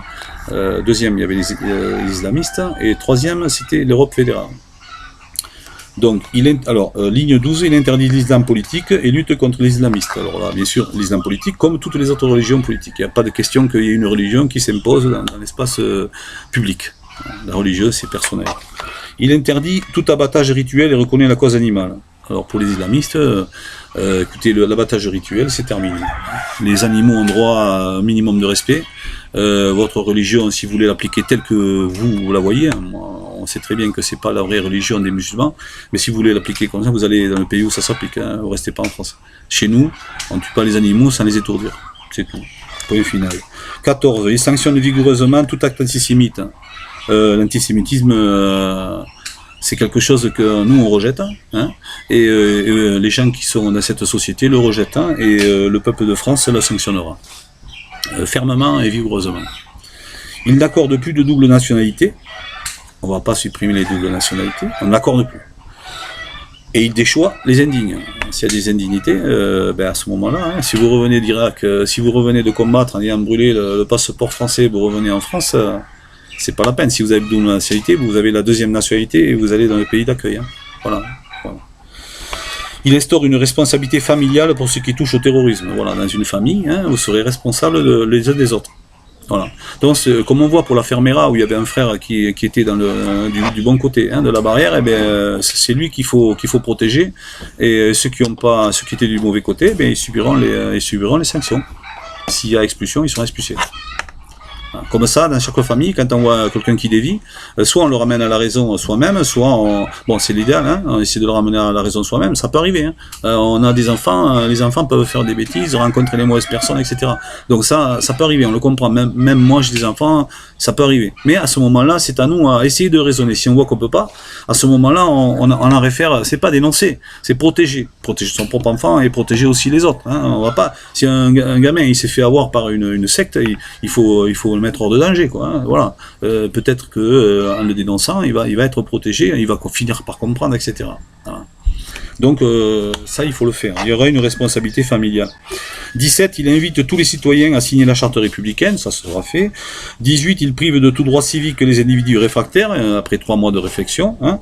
Il prive de toute aide sociale les individus refusant la citoyenneté, bien sûr, après 3 mois de réflexion. Il interdit tout signe religieux sur la voie publique, sauf représentants du culte, ce qui est normal. Hein. Voilà, c'est fini. Hein. Voilà. Les femmes complètement voilées jusqu'en bas, terminé, quoi. Hein. Voilà. Ça, vous allez en Arabie Saoudite, hein, y a pas de problème. Allez-y, faites ce que vous voulez. Mais en France, hein, sur la voie publique, hein, vous ferez plus ça. Terminé. C'est tout. Voilà. 20, il interdit tout signe religieux. 21, il place sous tutelle de l'État toutes les mairies à domination islamiste. Alors, quand il y a une dominante islamiste, le maire, il est tenu par le clientélisme. Sinon, il n'est pas maire. Et donc, on ne va pas se retrouver comme donc à Londres, avoir un maire islamiste, et comme l'islamisme est interdit avec notre loi, toutes les mairies en conséquence seront mises sous tutelle. Sauf si le maire est capable de reprendre les rênes, c'est à lui à voir. Hein. S'il est complaisant, s'il donne des terrains pour des superbes mosquées étrangères sur le sol français, ça va pas être possible. Donc l'État reprendra ces mairies sous tutelle. Voilà. Et mettra les moyens qu'il faut pour amener tout ça à la raison. Parce que il faut pas se faire de soucis. Hein. Des islamistes purs et durs, voilà, ils sont peu nombreux, quoi. Hein. La plupart des gens veulent vivre paisiblement. Peut-être on fait des interprétations. Ils ont écouté des imams un peu douteux et voilà. Et après, les gens, voilà. Nous, on part du principe. Si on parle de spiritualité, hein, on parle de droit souvent, hein, donc on parle souvent de la charia, hein, avec ses volets, mais on parle de droit. Bon, on part du principe, Dieu, est-ce qu'il a le droit de changer d'avis? Si Dieu a le droit de changer d'avis, toutes les religions. S'il n'a pas le droit de changer d'avis, qui est-il, quoi? S'il est engagé par la Bible, qui a écrit 2000 ans, si, voilà, article, enfin, tu vois, si jamais il a dit, Saint Matthieu a dit tel truc, moi je suis ancien catholique, je connais pas tout, et bon, il a dit tel truc, donc voilà, aujourd'hui ça doit s'appliquer. Attends, si Dieu il est plus d'accord, la société a évolué, mais lui, il peut changer d'avis. Tout le monde est d'accord avec ça, quand même. Donc, si je peux changer d'avis, les 1000 vierges ne sont pas garanties. Tous les écrits sont pas à remettre en cause, mais en tout cas à prendre avec la prudence nécessaire, puisque c'est des hommes qui ont tenu le stylo. Hein. Voilà. Donc, là-dessus, il y a des gens qui ont pu être trompés. Donc, en définitive, les islamistes purs et durs, ils sont quand même pas si nombreux que ça. Ils sont pas si nombreux que ça. Et je pense qu'à la sortie, bon, on va dire, ils sont entre 3 et 5 millions. Mais quand on va prendre les plus durs, alors là, ils sont vraiment pas... parce qu'ils reviendront vite à la raison ou ils prendront un billet d'avion. Voilà. Donc, il éloigne de l'Hexagone tous les islamistes potentiellement dangereux. Voilà. On va les mettre hors d'état de nuire. Hein. Donc, soit cet islamiste a un pays d'accueil, pays d'origine ou pays d'accueil, soit il va être écarté de l'Hexagone. C'est normal, hein. On n'a pas envie d'avoir des gens qui viennent nous égorger nos enfants, quoi. Voilà, hein. L'État doit prendre ses responsabilités. Mettre hors d'état de nuire, c'est comme ça. Chez les Romains, le bannissement était la pire des punitions. Hein. Il n'y avait pas la peine de mort. Hein. On tuait le peuple vaincu devait se soumettre. Hein. Donc il y avait 2 lances, une par d'autre, il y avait une lance en travers. Les personnes baissaient la tête et donc se soumettaient au nouveau pouvoir, hein, romain, mais on tuait pas les gens. Par contre, ceux qui n'étaient pas d'accord, ils étaient tués, parce que c'était les combattants. Mais quand, en termes de paix, en temps de paix, leur droit, c'était le bannissement, hein, le pire des, voilà. Et donc chez nous, ça peut être aussi ça. Hein, c'est-à-dire que bon, ok, d'accord, mais la France elle est grande, il y a des endroits où c'est peut-être pas si agréable que ça de vivre. Hein. Donc voyez, sinon après vous y allez, puis si vous trouvez un pays d'accueil, ben, vous allez dans votre pays d'accueil, il n'y a pas de souci. On respectera la vie des gens. Hein. On fait le contraire des islamistes. Ils se cachent, on se montre. Ils n'aiment pas l'amour, ben, on essaie de montrer que nous on aime les gens, hein. Ils aiment le sang, ben, nous on n'aime pas du tout le sang, d'accord, voilà, ils recherchent à tuer, nous on recherche à sauver, voilà, on fait exactement le contraire. Voilà. Et bon, ils veulent nous imposer, ben non, on va passer, ils vont rien imposer du tout, ils iront imposer là où ils veulent, mais pas en France. Voilà. Contre le financement des réseaux islamistes, alors ça va faire plaisir à quelques-uns d'entre vous, ils légalisent le cannabis. Bon, il y a à peu près 1,5 milliard de fonds qui vont pour le cannabis. Donc ça fournit les réseaux terroristes, hein, et les mafieux. Hein, voilà. Donc cet argent reviendra à l'État, parce que c'est l'État qui prendra en charge la production et la diffusion du cannabis. En concernant le cannabis, ça va faire plaisir à M. Poutou, parce que c'est dans son programme. Mais nous, on le prend sur le côté donc lutte contre l'islamisme. La plupart du cannabis viennent du Maroc. Les censeurs de Twitter sont du Maroc. Ils ont du pognon à perdre. Hein, c'est rien à voir avec l'islam, hein, vous comprenez. Hein. Ils ont du pognon à perdre. Donc ce pognon, ils vont le perdre. Parce que déjà, avec ça, ils auront 1,5 milliard de moins de revenus par an. Hein. Ça fait pas mal. Et c'est l'État qui les aura. Donc il sera en mesure de pouvoir faire des choses pour nous aider, pour expliquer aux enfants que c'est pas bon de fumer du cannabis, etc. Vous voyez, en Hollande, on a le droit de consommer dans des coffee shops. En Espagne ou au Portugal, on peut planter 3 plants chez soi. Les policiers et les gendarmes sont débordés, même les juges sont débordés de petites enquêtes à la con où les gens ne sont jamais condamnés. Et tout ça, ça fait perdre du temps. On pourrait multiplier par... c'est comme si on avait 200 000 forces de l'ordre en plus, et 100 000, et 50 ou 20 ou 30 000 magistrats en plus, si on enlève tous ces petits trucs-là. Après, il restera les gros trafics, ça, on s'en occupera. Hein. Mais pour l'instant, cette affaire-là nous fait gagner sur tous les plans. Hein, voilà. Et en plus, il n'y a pas de raison qu'une personne ait le droit de boire 3 caisses de whisky chez lui, hein, et un autre n'ait pas le droit de fumer un joint chez lui. Voilà. Ça, c'est notre avis. Tout le monde n'était pas d'accord dans l'équipe. Moi, c'était mon avis et j'ai essayé de l'imposer, cet avis. Voilà, parce que je trouve que c'est bien. Parce que, en plus, vous voyez, regardez, à Paris, ils ont fait des salles de shoot. Alors, en France, on peut aller se shooter à l'héroïne dans des salles mises à disposition par l'État. Et on n'a pas le droit de fumer un joint chez soi. Enfin, franchement, c'est... Voilà. Enfin, si vous pensez que c'est bien, moi, je trouve que c'est complètement con. Voilà, donc, ça, c'était la ligne numéro 23. Donc, il y en a 90. Donc, le peuple de France... attendez, je vais boire un coup parce que là, je commence à... excusez-moi, mais il faut bien que je bois. Et c'est de l'eau. Voilà. Donc, le peuple de France retrouve son indépendance et sa cohérence. Il veut son indépendance. Mais il accepte la mutualisation intelligente avec l'Europe. Hein. On va faire des projets ensemble. Il n'y a pas de souci. La nouvelle constitution sera au sommet de la pyramide des normes. Vous comprenez bien que pendant un certain temps, on a délégué des souverainetés et donc la Constitution française, elle avait pratiquement plus de poids. Quoi. Non, là, ça ne sera plus le cas. Hein. Voilà, hein. Les instances supranationales n'auront plus le dernier mot. C'est nous qu'on aura le dernier mot. Voilà. C'est comme ça, c'est le peuple qui le décide. Il reprend les souverainetés cédées à l'Union européenne et autres structures supranationales. Il reconnaît le droit des peuples à disposer d'eux-mêmes, ça c'est important. Il accorde un référendum d'autodétermination pour tous les dom-toms et la Corse. Ça, c'est la ligne 28. La Polynésie aussi. Hein, la Calédonie, je crois qu'ils sont en train de voter ou ils vont voter. Bon, c'est normal. Hein, on ne peut pas demander notre indépendance et la refuser aux autres. Eh oui, eh oui. Eh oui. On doit être juste. Si on n'est pas juste, c'est pas possible. Dans les Corses, quand même, ils le réclament. Après, ils ont un référendum, après, ils décideront. Il y aura 3 solutions. Soit rester dans la République, soit sortir de la République, soit se retrouver État associé. Il y aura 3 possibilités. Il y aura 2 tours, hein, sauf s'il y en a un qui a 50% et un. Alors là, à ce moment-là, c'est bon. Mais s'il y a un référendum, il y aura peut-être 2 tours. Hein, voilà. Mais il y aura un référendum. Ça sera dans l'année qui suit. Parce que chacun est libre. Il faut le temps de pouvoir faire. Après, on verra. Et c'est comme ça se passera. Le peuple de France choisit la paix. Donc il choisit résolument le camp de la paix en France, en Europe, dans le monde. Il ne reconnaît que l'Assemblée Générale des Nations Unies, ça je vous en ai parlé. Il refuse tout interventionnisme sans mandat de l'Assemblée Générale des Nations Unies, de l'ONU, et on n'en parle plus, on ne tient plus compte du Conseil de sécurité, etc. Pour nous, tous les peuples ont un droit de veto. Voilà. Il se retire de l'OTAN, responsable des attaques illégales en Syrie. Hein. Il renonce définitivement aux armes atomiques. Alors ça, c'est écrit noir sur blanc, c'est la ligne 33. Il renonce définitivement aux armes atomiques. Bon, parce que là, la France avait traîné les pieds un peu, avait accepté le principe, mais n'avait pas mis ça en application. Donc on vous le dit là, c'est comme ça. Il renonce définitivement aux armes atomiques. Ça sera détruit, etc. Voilà. Et on va pas. D'ailleurs, regardez, on est en guerre en ce moment, et qu'est-ce qu'on fait avec notre bombe atomique? À quoi ça sert? Ça sert à rien du tout. Il y a pas, c'est fini. C'est pas comme ça que se passeront les futures guerres, s'il y en a. Et nous, on essaie d'éviter justement qu'il y ait un fada qui commence à appuyer sur le appuie, hein, parce que là, on se demande où ils veulent en venir avec leur histoire. Hein. Bon. Ça sera donc renoncer définitivement aux armes atomiques. 34, il promeut la bipolarisation des forces militaires, ça je vous en ai parlé, équilibre qui sert la paix. 35, il reprend sans tarder des relations amicales avec la Russie. 80% d'un côté, 20% de l'autre, il faut arriver à ce qu'il y ait au moins une bipolarité des forces. Non pas pour que favoriser un tel ou un tel, mais il faut qu'on se mette du côté du plus faible pour que justement il y ait l'équilibre qui se fasse. On n'a rien contre les États-Unis, on est un peu amis avec les Américains, mais qu'ils aient une trop forte influence, regardez ce qui s'est passé dans la Syrie, hein, regardez. Hein.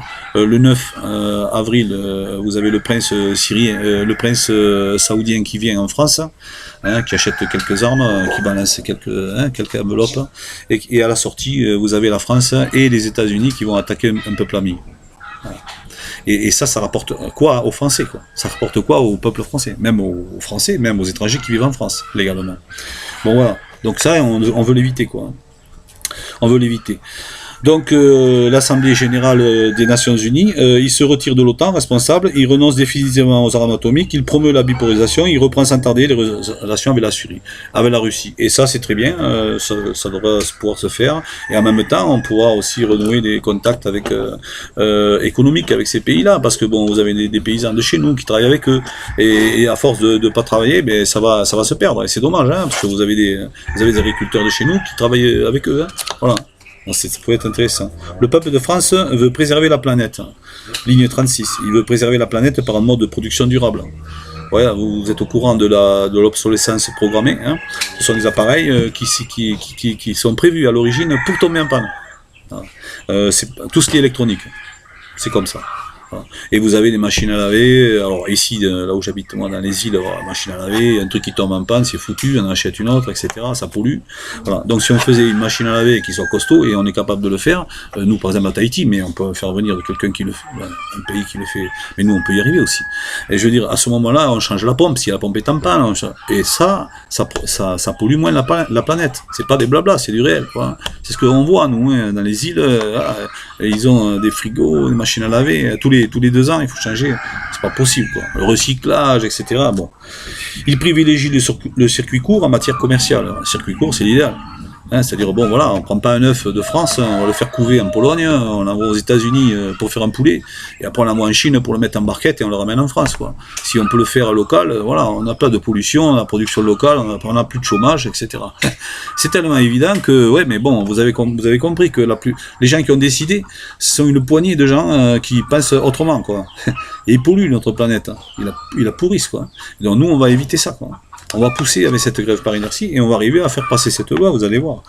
Donc le circuit court, il a recours au protectionnisme ciblé pour protéger nos entreprises. Hein.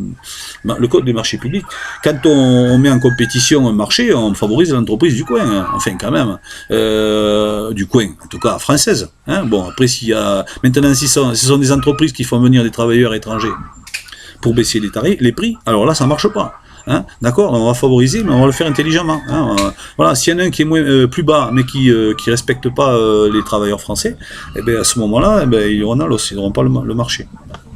Voilà. Il promeut l'économie réelle, gage d'emploi, de stabilité, de prospérité. Là, je vous l'ai dit, c'est par rapport aux banques, il faut favoriser l'économie réelle.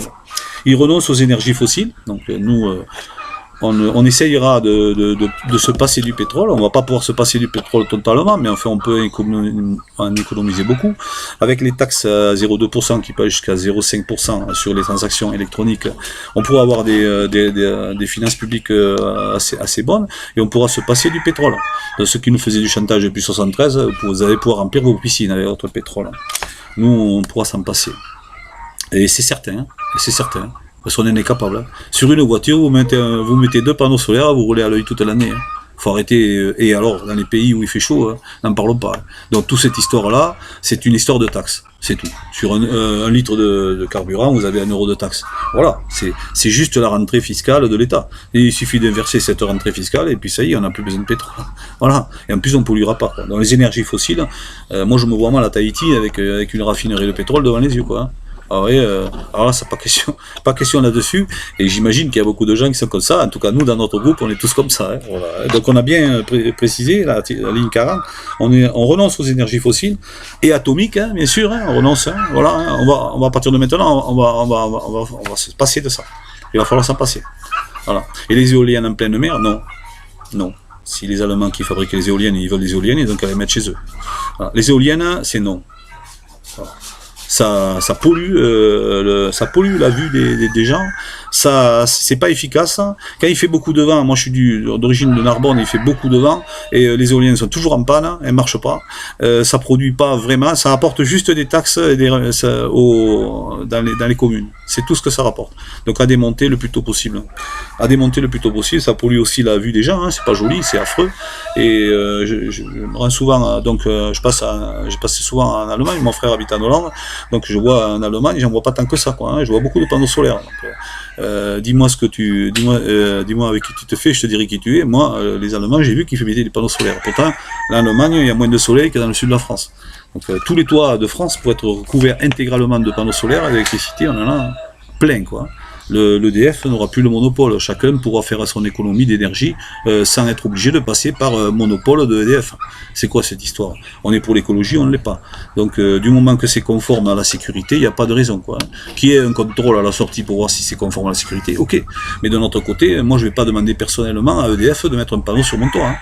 Hors de question. Hein. Et on n'a que se fabriquer nos panneaux et on arrivera à avoir des panneaux et de l'électricité. Hein. Voilà, c'est tout. Hein. Voilà. Après, on s'adapte, si c'est en ville ou à la campagne, c'est pas pareil, mais si vous mettez sur tous les parkings, comme ça se passe déjà dans certaines grandes surfaces, c'est très bien. Ils ont recouvert, ils ont fait des abris, et en même temps, ils ont mis des panneaux. Ils ont de l'électricité comme il faut, quoi. Hein. Voilà. C'est bien. Voilà, ça c'est une bonne chose, quoi. Hein. Voilà. Le peuple de France veut rétablir la justice. Donc, une histoire de justice, une société, ça s'appelle la France. On vit en France, et il impose la priorité nationale. Ce qui est normal. Alors ça, c'est une idée de Marine Le Pen, hein, du Front National. Cette idée, elle est logique dans tous les pays du monde.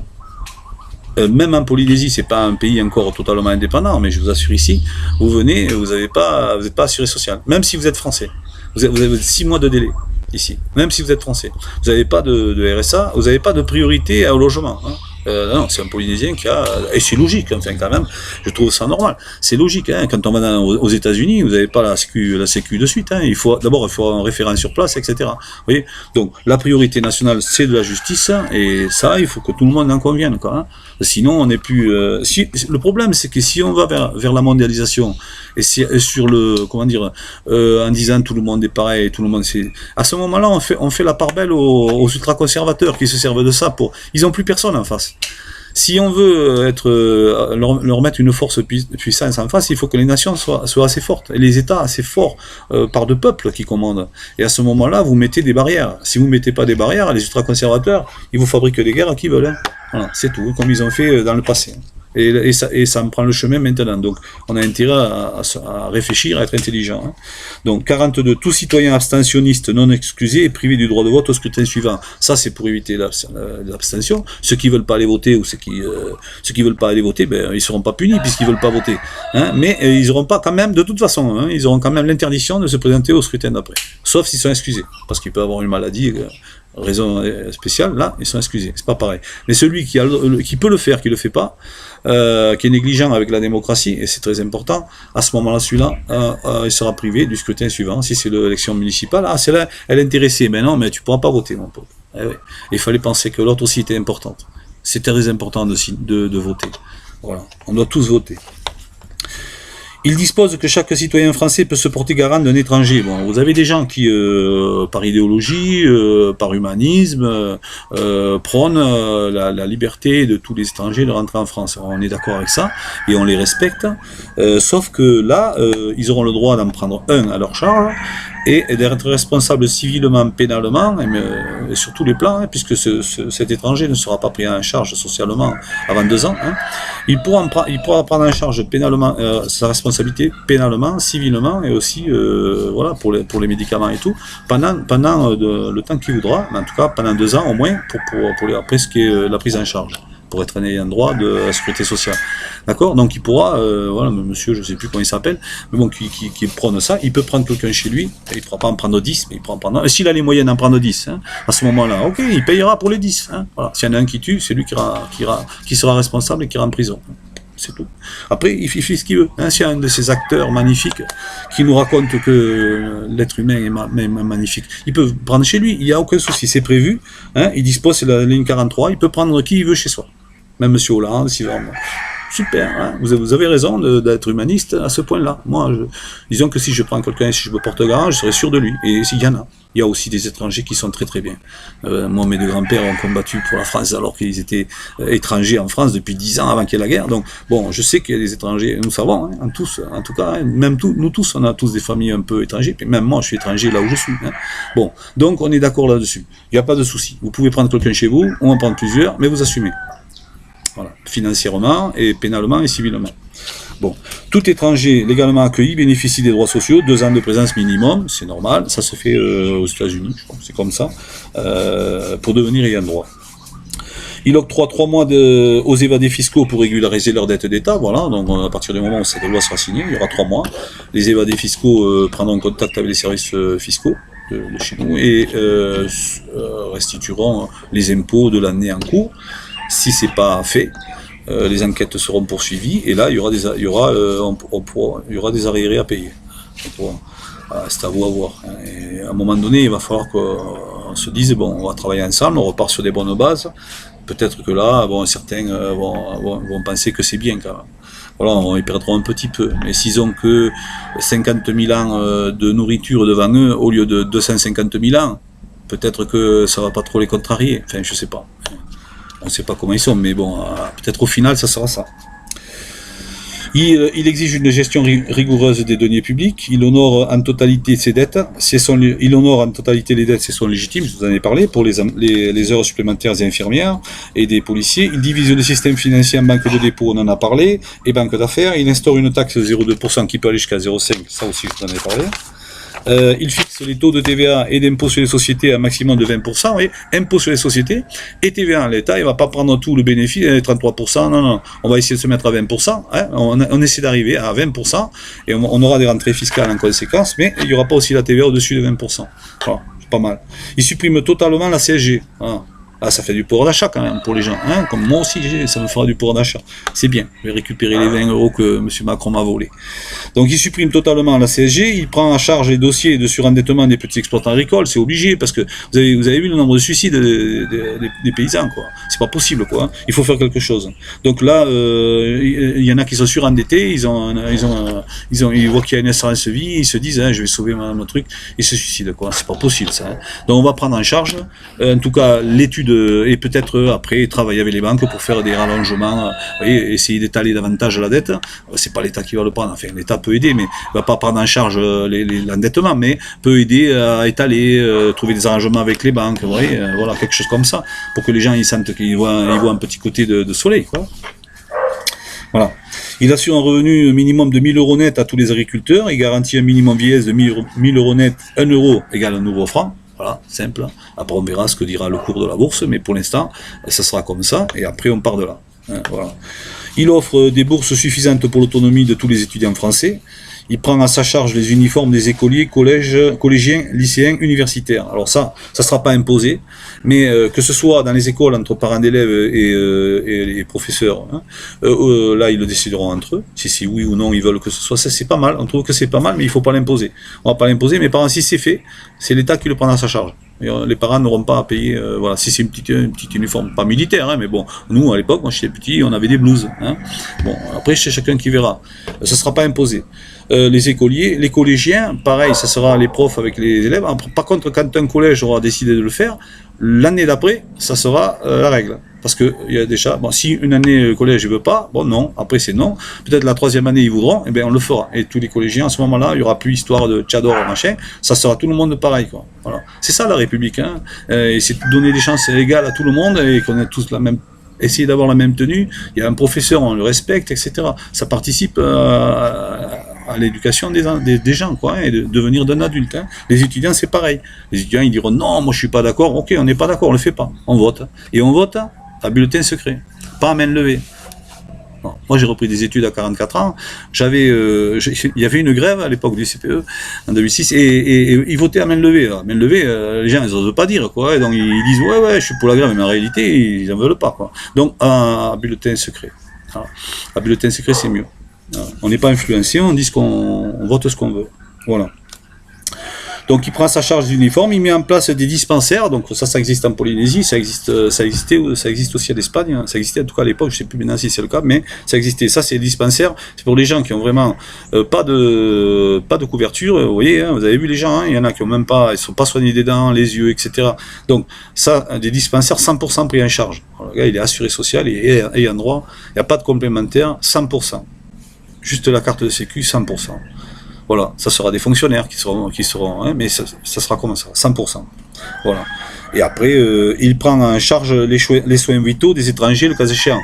L'étranger qui vient en France en vacances ou qui est ici, mais qui n'a pas encore y droit, ça fait 2 ans, mais qui a quand même un gros problème vital, hein, on ne va pas le laisser comme ça, on va le soigner, hein, évidemment. Hein. Voilà, quand il y a un soin vital, on n'est pas, on est la France quand même, hein, on n'est pas, voilà, hein, donc on va le soigner. Voilà. Et s'il vient en vacances ici, qu'il arrive un gros problème, il faut lui faire une opération importante, on le fera, il n'y a pas de souci.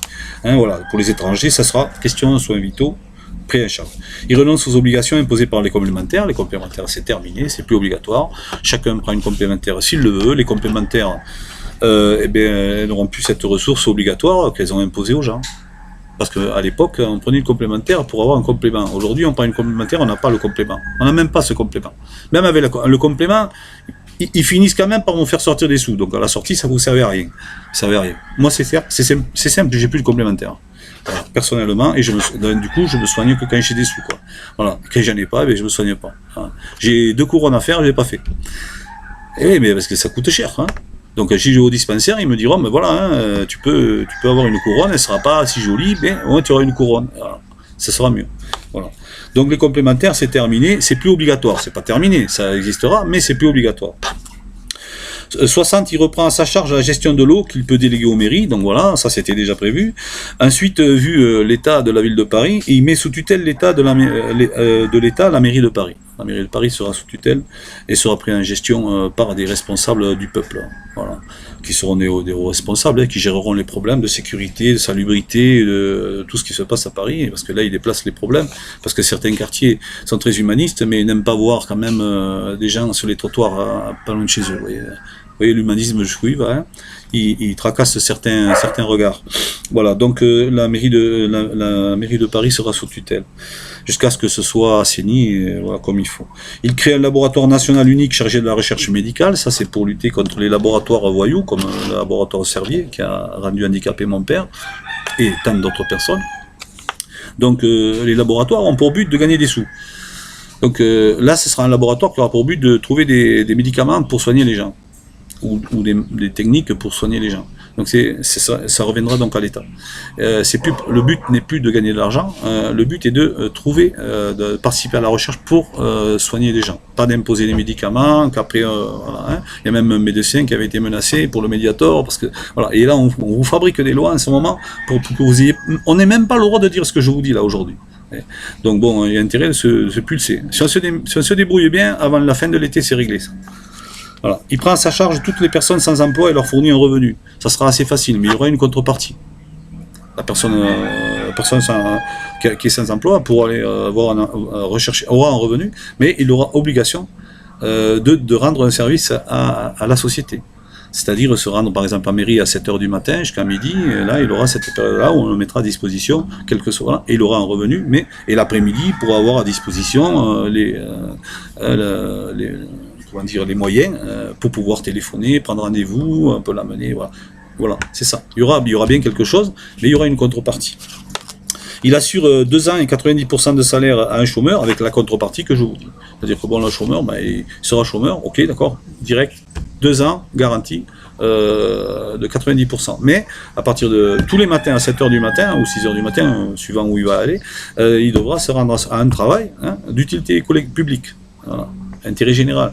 Et à partir de là, l'après-midi, il sera à disposition de ce service, justement pour rechercher, alors qu'il travaillera. Tout le monde travaillera pour lui. Ils seront en équipe, ils pourront faire des formations, etc. Là, on pourra quand même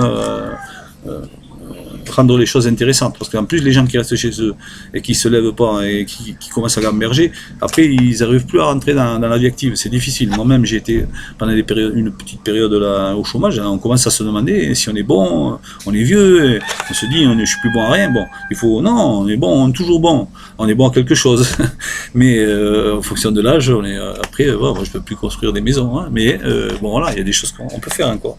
65, ils récupèrent les biens de l'État vendus de façon opaque depuis 34 ans. Donc là, avec le parquet financier, national financier, ils pourront rechercher ce qui a été vendu pendant les autoroutes. C'est même pas l'État qui a fait le contrat, c'est l'acheteur qui a fait le contrat. Donc on va lui faire, on va le contrôler comme il faut, et on va voir si son contrat est en règle. Et si son contrat n'est pas en règle, il sera dénoncé. Et si il y a eu la moindre faille, ça sera pas bon. Voilà. Et les prix, ça va forcément baisser, quoi. Parce que les taxes aussi baisseront, forcément, donc les prix vont baisser. Les banques ont l'obligation de prêter aux partis politiques, on en a parlé. Ils réclament que les magistrats du parquet soient élus par le peuple. Alors, à l'instar de ce qui se passe aux États-Unis, le procureur de la République doit rendre des comptes au peuple, quoi, hein. Le magistrat, il n'a pas, le procureur, lui, il n'a pas à faire ce que lui dit le ministre. Il a à faire ce que lui dit le peuple. Le ministre, c'est qu'un représentant, un sous-représentant du peuple. D'accord ? Le responsable, c'est le peuple. Le peuple, il demande à ce magistrat de poursuivre telle personne parce qu'il y a eu un trouble à l'ordre public ou pour tel ou tel délit. Hein. Et là, le procureur, il est obligé de rendre des comptes en étant élu tous les quelques années, je ne sais pas combien, mais ils vont le voir, ça, le conseil de transition, en nouvelle trame, et ils mettront en place ce système-là. Et ça sera très bien. Voilà. Il exige que la victime soit privilégiée par rapport au justiciable en faute, ça on en a parlé, hein. La victime, elle est au cœur de toute la justice. La victime, elle est au cœur de la justice. C'est elle le point central de la justice. Le justiciable, il est périphérique. Lui, il a fait une faute. Et cette faute, il a créé un trouble, et ce trouble a créé une victime, et cette victime, elle est au cœur. Et donc c'est très important.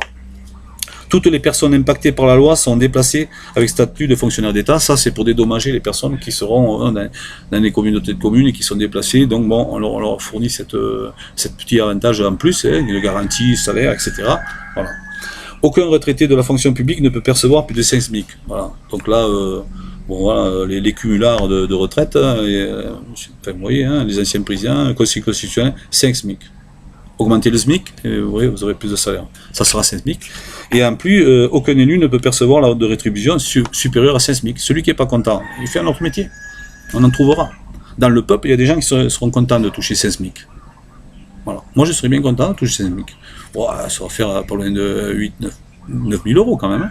C'est pas mal. Mais 35 000 euros, non. Excusez-moi. Non, ça, c'est pas possible. C'est pas le peuple qui va payer ça. Hein. Non. Donc, on reste à 5 SMIC. C'est comme ça, et ça s'appliquera pour tout. Alors là, par contre, ça s'appliquera à partir du moment où c'est signé la loi. C'est-à-dire que bon, on va quand même payer, voilà, les gens qui touchaient 30 ou 35 000 euros de retraite, avec tous les cumulards, c'est terminé, ça sera 5 000. Voilà. Après, si vous n'êtes pas content, ben, qu'est-ce que je vous dis ? Le peuple commande, hein, c'est comme ça. Voilà. Il veut l'universalité de l'impôt, donc le peuple veut l'universalité de l'impôt, ça on en a parlé, c'était une proposition de M. Mélenchon. Il réclame la nationalisation des autoroutes et des grands parkings urbains, ça se fera aussi. Il souhaite être en mesure de révoquer un élu indélicat. Ça aussi c'était une proposition de M. Mélenchon. Le peuple de France veut moins de répression, plus de liberté. Donc on s'est aperçu que sur les routes, et pourtant je suis un ancien gendarme, hein. Franchement. Mais bon, à l'époque, on arrivait à arrêter des gens, on les contrôlait suivant leur comportement, et on avait, nous, après, on pouvait estimer, voilà, légitime de leur faire juste une remontrance, une arrestation, ou alors de les verbaliser. Bon. Et là, c'est plus possible. Vous avez un radar, automatique, plaf, il vous flash, pam, vous appelez, pam, vous recevez les points, etc. Donc là, ça va plus, toi. Tout ça, ça va pas parce que les gens, ils finissent par rester chez eux, quoi. Vous allez au boulot le matin, ça m'est arrivé en tant que chauffeur de camion, au boulot le matin, paf, un flash 55, ils venaient de le mettre dans la nuit, et voilà, j'ai perdu ma journée de travail avec un flash où je roulais à 55, à 4 heures du matin. 55 au lieu de 50, pam, allez, 90 €, un point. Non mais franchement, il valait mieux que je reste au lit. Ce jour-là, j'aurais dû rester au lit, j'aurais pas perdu ni gagné, mais moi je serais resté au lit, quoi, ce jour-là. Donc, le peuple de France veut moins de répression, plus de liberté. Alors, ça va de 76 à 81.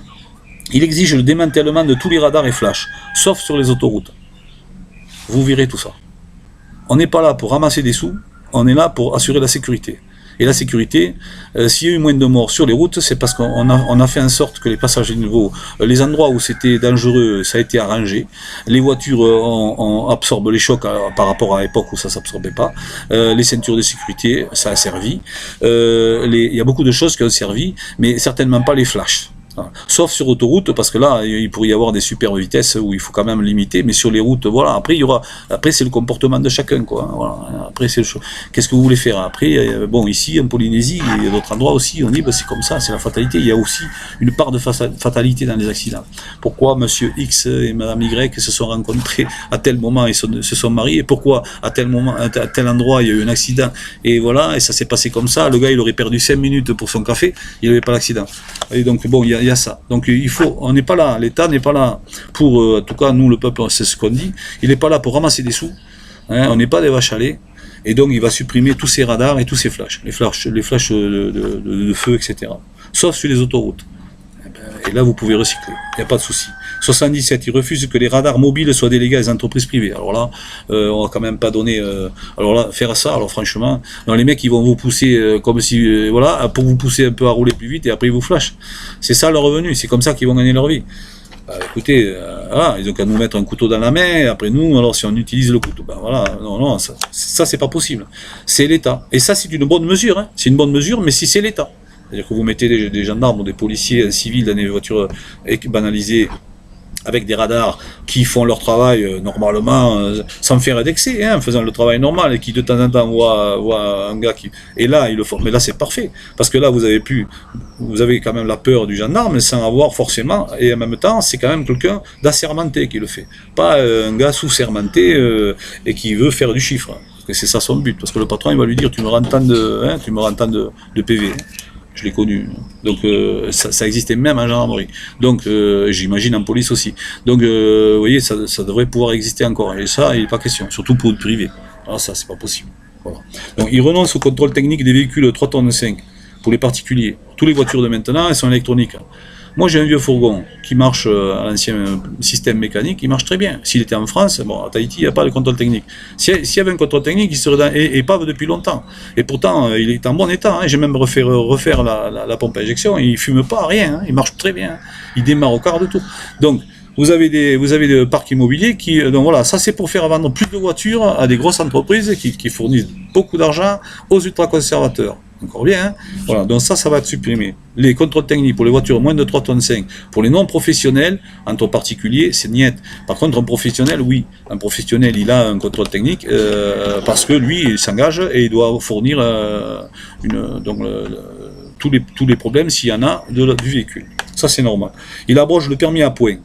Dans le permis à points terminé, parce qu'un étranger qui traverse la France qui fait une faute, il n'a pas de points enlevés, et par contre un Français, alors là c'est le contraire de la priorité nationale, on poursuit, on punit des gens qui ont parce qu'ils sont français. Et on punit pas un Américain, par exemple, il ne sera pas puni. Donc vous voyez, non, c'est pas possible.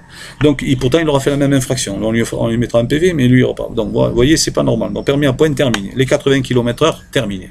Ça sera 90 comme c'était avant, ça va très bien. Il exige le démantèlement de toutes les vidéosurveillances sur la voie publique. Alors vous voyez, moi je suis un ancien du Front National. Enfin, je suis du Front National. Vous voyez, notre parti a proposé de mettre plus de vidéos. Vous avez le parti de M. Macron qui propose plus de vidéos. Moi, dans mon équipe, moi-même, hein, j'étais pas tellement chaud avec ça. Eh bien, écoutez, on est arrivé à la conclusion qu'il fallait supprimer toutes les vidéos. Partout, hein. Dans les communes, partout, sur tout l'espace public. On demande aux gens de s'entendre. On demande la réconciliation nationale, on va pas commencer à les fliquer, quoi. Terminé, quoi. On enlève toutes ces vidéos, quoi. Terminé. On n'en parle plus. Vous voyez, on a essayé de passer quand même au-dessus des partis, hein, des décisions. C'est quand même quelque chose d'important. Ouais, mais pour surveiller, il faut des vidéos. Attendez, les mecs, ils viennent au cagoule, il fait ce qu'il veut, les vidéos, elles servent à rien. Sauf à contrôler des gens normaux qui font un truc normal. Alors donc, on fiche la paix aux gens et on s'occupe vraiment de punir, parce que la plupart des gens qui sont des délinquants, ils ont plein la première fois, le gars, quand vous arrêtez un gars, la première fois, il est penaud. Ou quand il est habitué, c'est bon, il n'en a rien à faire. Il sait qu'il va pas être puni. S'il sait qu'il va être puni, ça va changer. Et là, vous verrez qu'il y aura de la délinquance, ça tombera, hein, c'est obligé. Hein, voilà, hein. C'est tombé, même à Chicago, c'est tombé. Okay, ça tombera chez nous, il n'y a pas de raison. Hein. Si vous voulez enlever le fric qui gagne, et si le gars il voit que le dealer il est parti passer une dizaine d'années au trou, peut-être qu'il va pas bader, il va pas avoir des yeux, hein, il va pas regarder le dealer avec sa belle voiture et il va le voir en tôle. Ça va pas lui donner. Et par contre, il va voir son voisin qui réussit à l'école, qui marche bien et qui se retrouve à un bon poste. Et il va choisir cette voie-là, tout simplement. Ça prendra du temps, mais ça y arrivera, hein, vous verrez.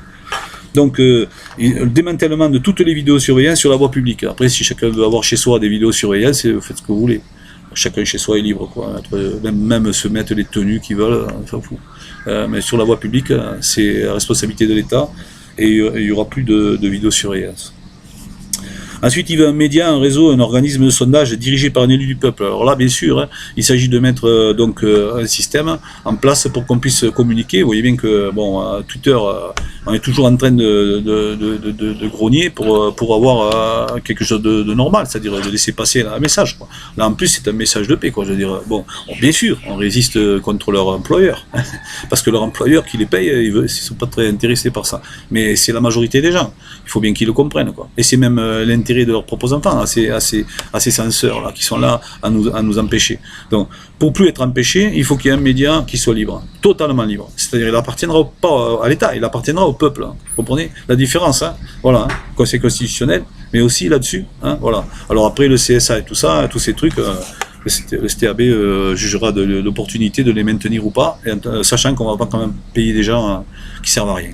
En tout cas, jusqu'à présent, ils n'ont pas fait grand-chose. Surtout qu'ils sont en train de voter de nouvelles lois, qu'ils appellent les lois fake news, là, mais en réalité, c'est quoi? C'est lutter contre l'opposition. Alors, l'État va encore fabriquer des lois pour lutter contre des gens comme moi, qui vous disent comment résister, en prenant par référence la Déclaration des droits de l'homme et du citoyen. Si c'est comme ça, écoutez, c'est pas compliqué. Les gens, ils vont partir tous de France, hein, et il restera la guerre civile là-bas. Voilà. Et ceux qui ne peuvent pas partir, ils se défendront, et voilà ce qu'il y aura. Donc nous, on veut éviter ça. C'est ça qu'on veut.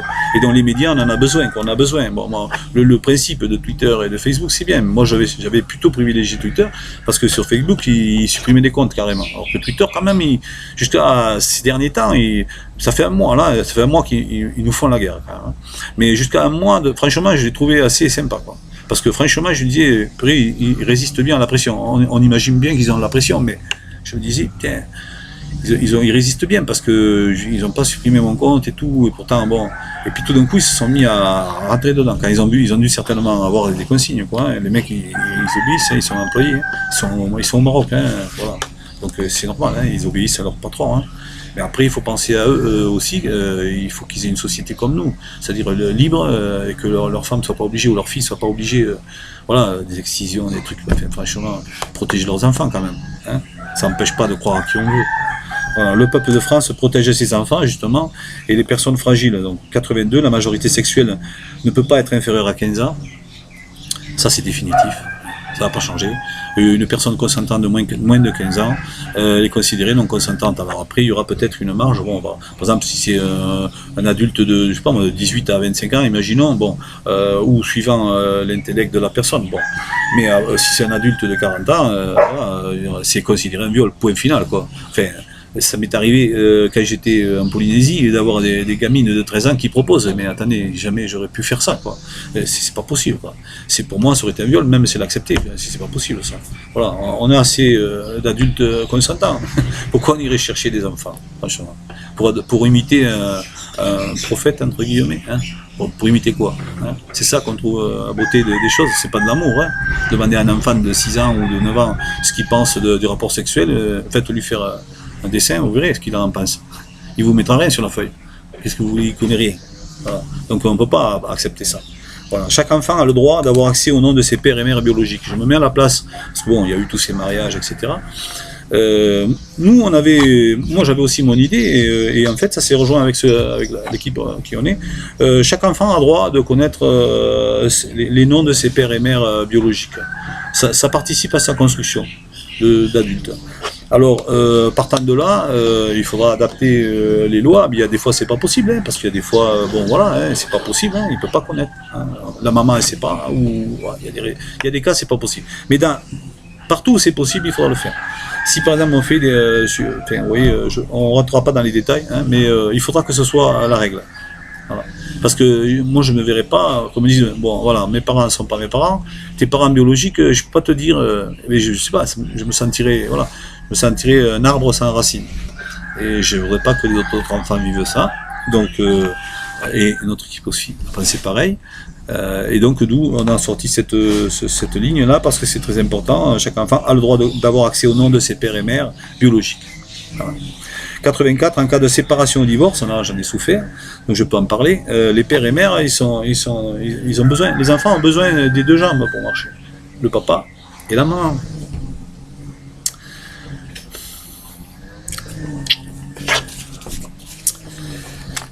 Donc s'il n'a pas assez de...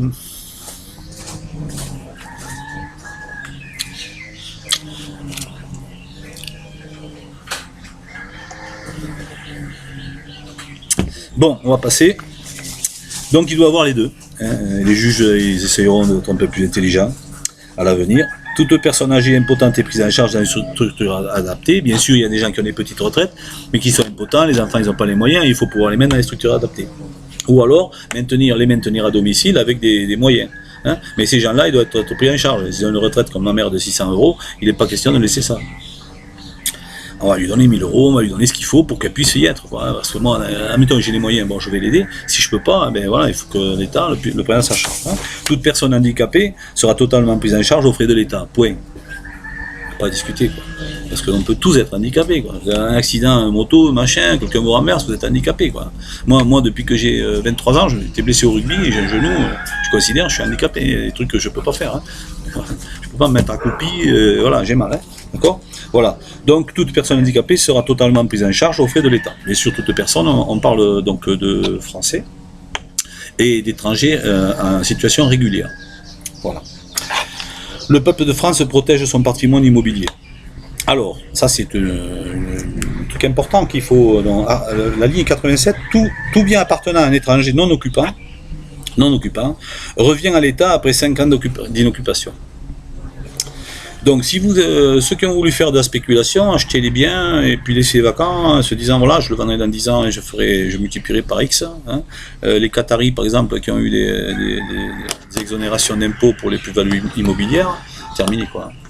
Vous aurez votre plus-value, comme les autres. Voilà. Et oui. Pourquoi vous ferez des cadeaux à vous? Expliquez-moi pourquoi. Il n'y a pas de cadeau à faire, on fait à tout le monde pareil. Donc si vous occupez, ben c'est bien. Si vous occupez pas, au bout de 5 ans, ça revient à l'État. Vous n'avez plus rien. Voilà.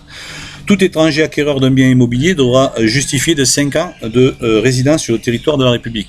Je précise que ces lois existent dans d'autres pays. Hein. On l'a appris, on a fait un travail. Hein. On a travaillé sur les Pasqua, sur l'île de Pâques. On a travaillé sur beaucoup de pays. On a essayé de trouver des choses qui peuvent intéresser les Français. Garder du patrimoine. Si vous avez un château qui était en ruine parce qu'il y avait tellement d'impôts à payer que le propriétaire ne pouvait pas, il a vendu à un Chinois, bon le Chinois il vient jamais dans le château, enfin franchement, vous voyez, dans ce château il y avait un parc, les enfants ils allaient s'amuser, bon le Chinois il a fermé, ouais. Enfin le Chinois, ça peut être n'importe qui, hein. Mais voilà, il a fermé, donc plus personne ne peut y aller, lui il y va pas, voilà. Bon voilà, le jour où ça va devenir en vente, c'est l'État qui préemptera, obligatoirement. Alors, il ne peut plus vendre en particulier, déjà. Voilà. Donc tout étranger acquéreur d'un bien immobilier doit justifier de 5 ans de présence. Tout bien historique est automatiquement préempté. Hein, donc dès qu'il y a une maison de maître, château, etc., église ou quoi, préempté par l'État. En cas de vente, aucune église ni monument religieux catholique n'est détruit à l'avenir. La France, elle a quand même 15 siècles d'histoire, et ces 15 siècles d'histoire, ça ne va pas s'arrêter avec juste 34 ans, quelques voyous avides d'argent hein, et de pouvoir. qui nous en empêche. Donc voilà, donc c'est comme ça. Moi j'étais baptisé catholique, mais aujourd'hui je vais dans une paroisse protestante chanter, hein, même pas prier, chanter, dans une chorale. Donc toutes les religions me conduisent à Dieu, il n'y a pas aucun problème là-dessus. Et par contre, bon, la France elle est catholique. Qu'est-ce que vous voulez que je vous dise? C'est comme ça, hein, voilà. Hein, on va pas, voilà. Alors on va pas détruire un patrimoine immobilier alors qu'il représente l'histoire de la France, quoi. Moi je voudrais pas voir l'église de mon village détruite. Pourtant, je suis plus, ça fait très longtemps que j'y vais plus, hein. Aux enterrements j'y vais, je vois qu'il y a un mariage, mais plus pratiquant. Voilà. Mais voilà, bon, c'est pour ça qu'on a mis cette ligne-là, pour respecter l'histoire de France. Donc on va, donc je vais mettre cette vidéo, je vais la mettre en ligne. Je fais une copie. Chaque personne qui va signer, donc je vais signer devant vous je vais signer devant vous l'original, ça c'est une copie. Je signe devant vous l'original. Elle est là. Non. Je vais signer devant vous l'original. Chaque témoin aura une copie de cette clé USB. Aura avant qu'elle soit mise en ligne, et signera avec son empreinte sur cette page. Sur cette page-là. Donc vous aurez tous les témoins. J'en ai pas que deux, parce que en fait, je me dis qu'il y en a peut-être qui veulent prendre un raccourci et trouver la solution simple, hein, se séparer de moi, hein, pour qu'après ça soit arrêté l'idée. Mais non, l'idée ne s'arrêtera pas. L'idée, c'est fini. Elle ne peut plus s'arrêter. Hein. Je suis très content de vous le dire. Hein. Elle ne peut pas s'arrêter parce que déjà c'est engagé. La loi, c'est un acte officiel. Hein. Cette loi, c'est un acte officiel.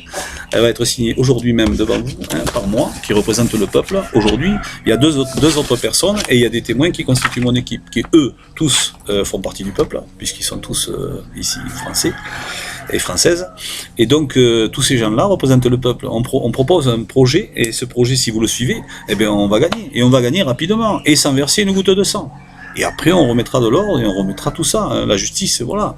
S'il y a quelqu'un qui a quelque chose à dire, eh bien, c'est pas un problème. Vous appelez, vous envoyez un message sur Twitter, Alex Patriote FM, et je vous répondrai, hein, dans la mesure de mes moyens. Hein. Mais bon, moi, je suis qu'un rapporteur, mais je commence à bien connaître le dossier quand même, hein, maintenant. Hein. Donc, je vois, hein, tous les aboutissants. Hein.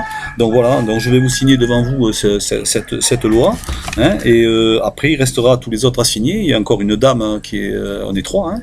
Il y a une dame et un homme en plus qui sont en France, hein, qui leur arriverait, hein, je vous le dis de suite, hein, parce que s'il arrive quelque chose, c'est 3 fois en même temps. Hein. Ça, ils le savent, hein, et ni à M. Macron non plus, aucune des personnes. C'est simple, nous, on ne veut pas une goutte de sang. Alors, vous faites comme on vous dit, tout ira bien, sinon vous êtes ruinés. Parce qu'on a les moyens.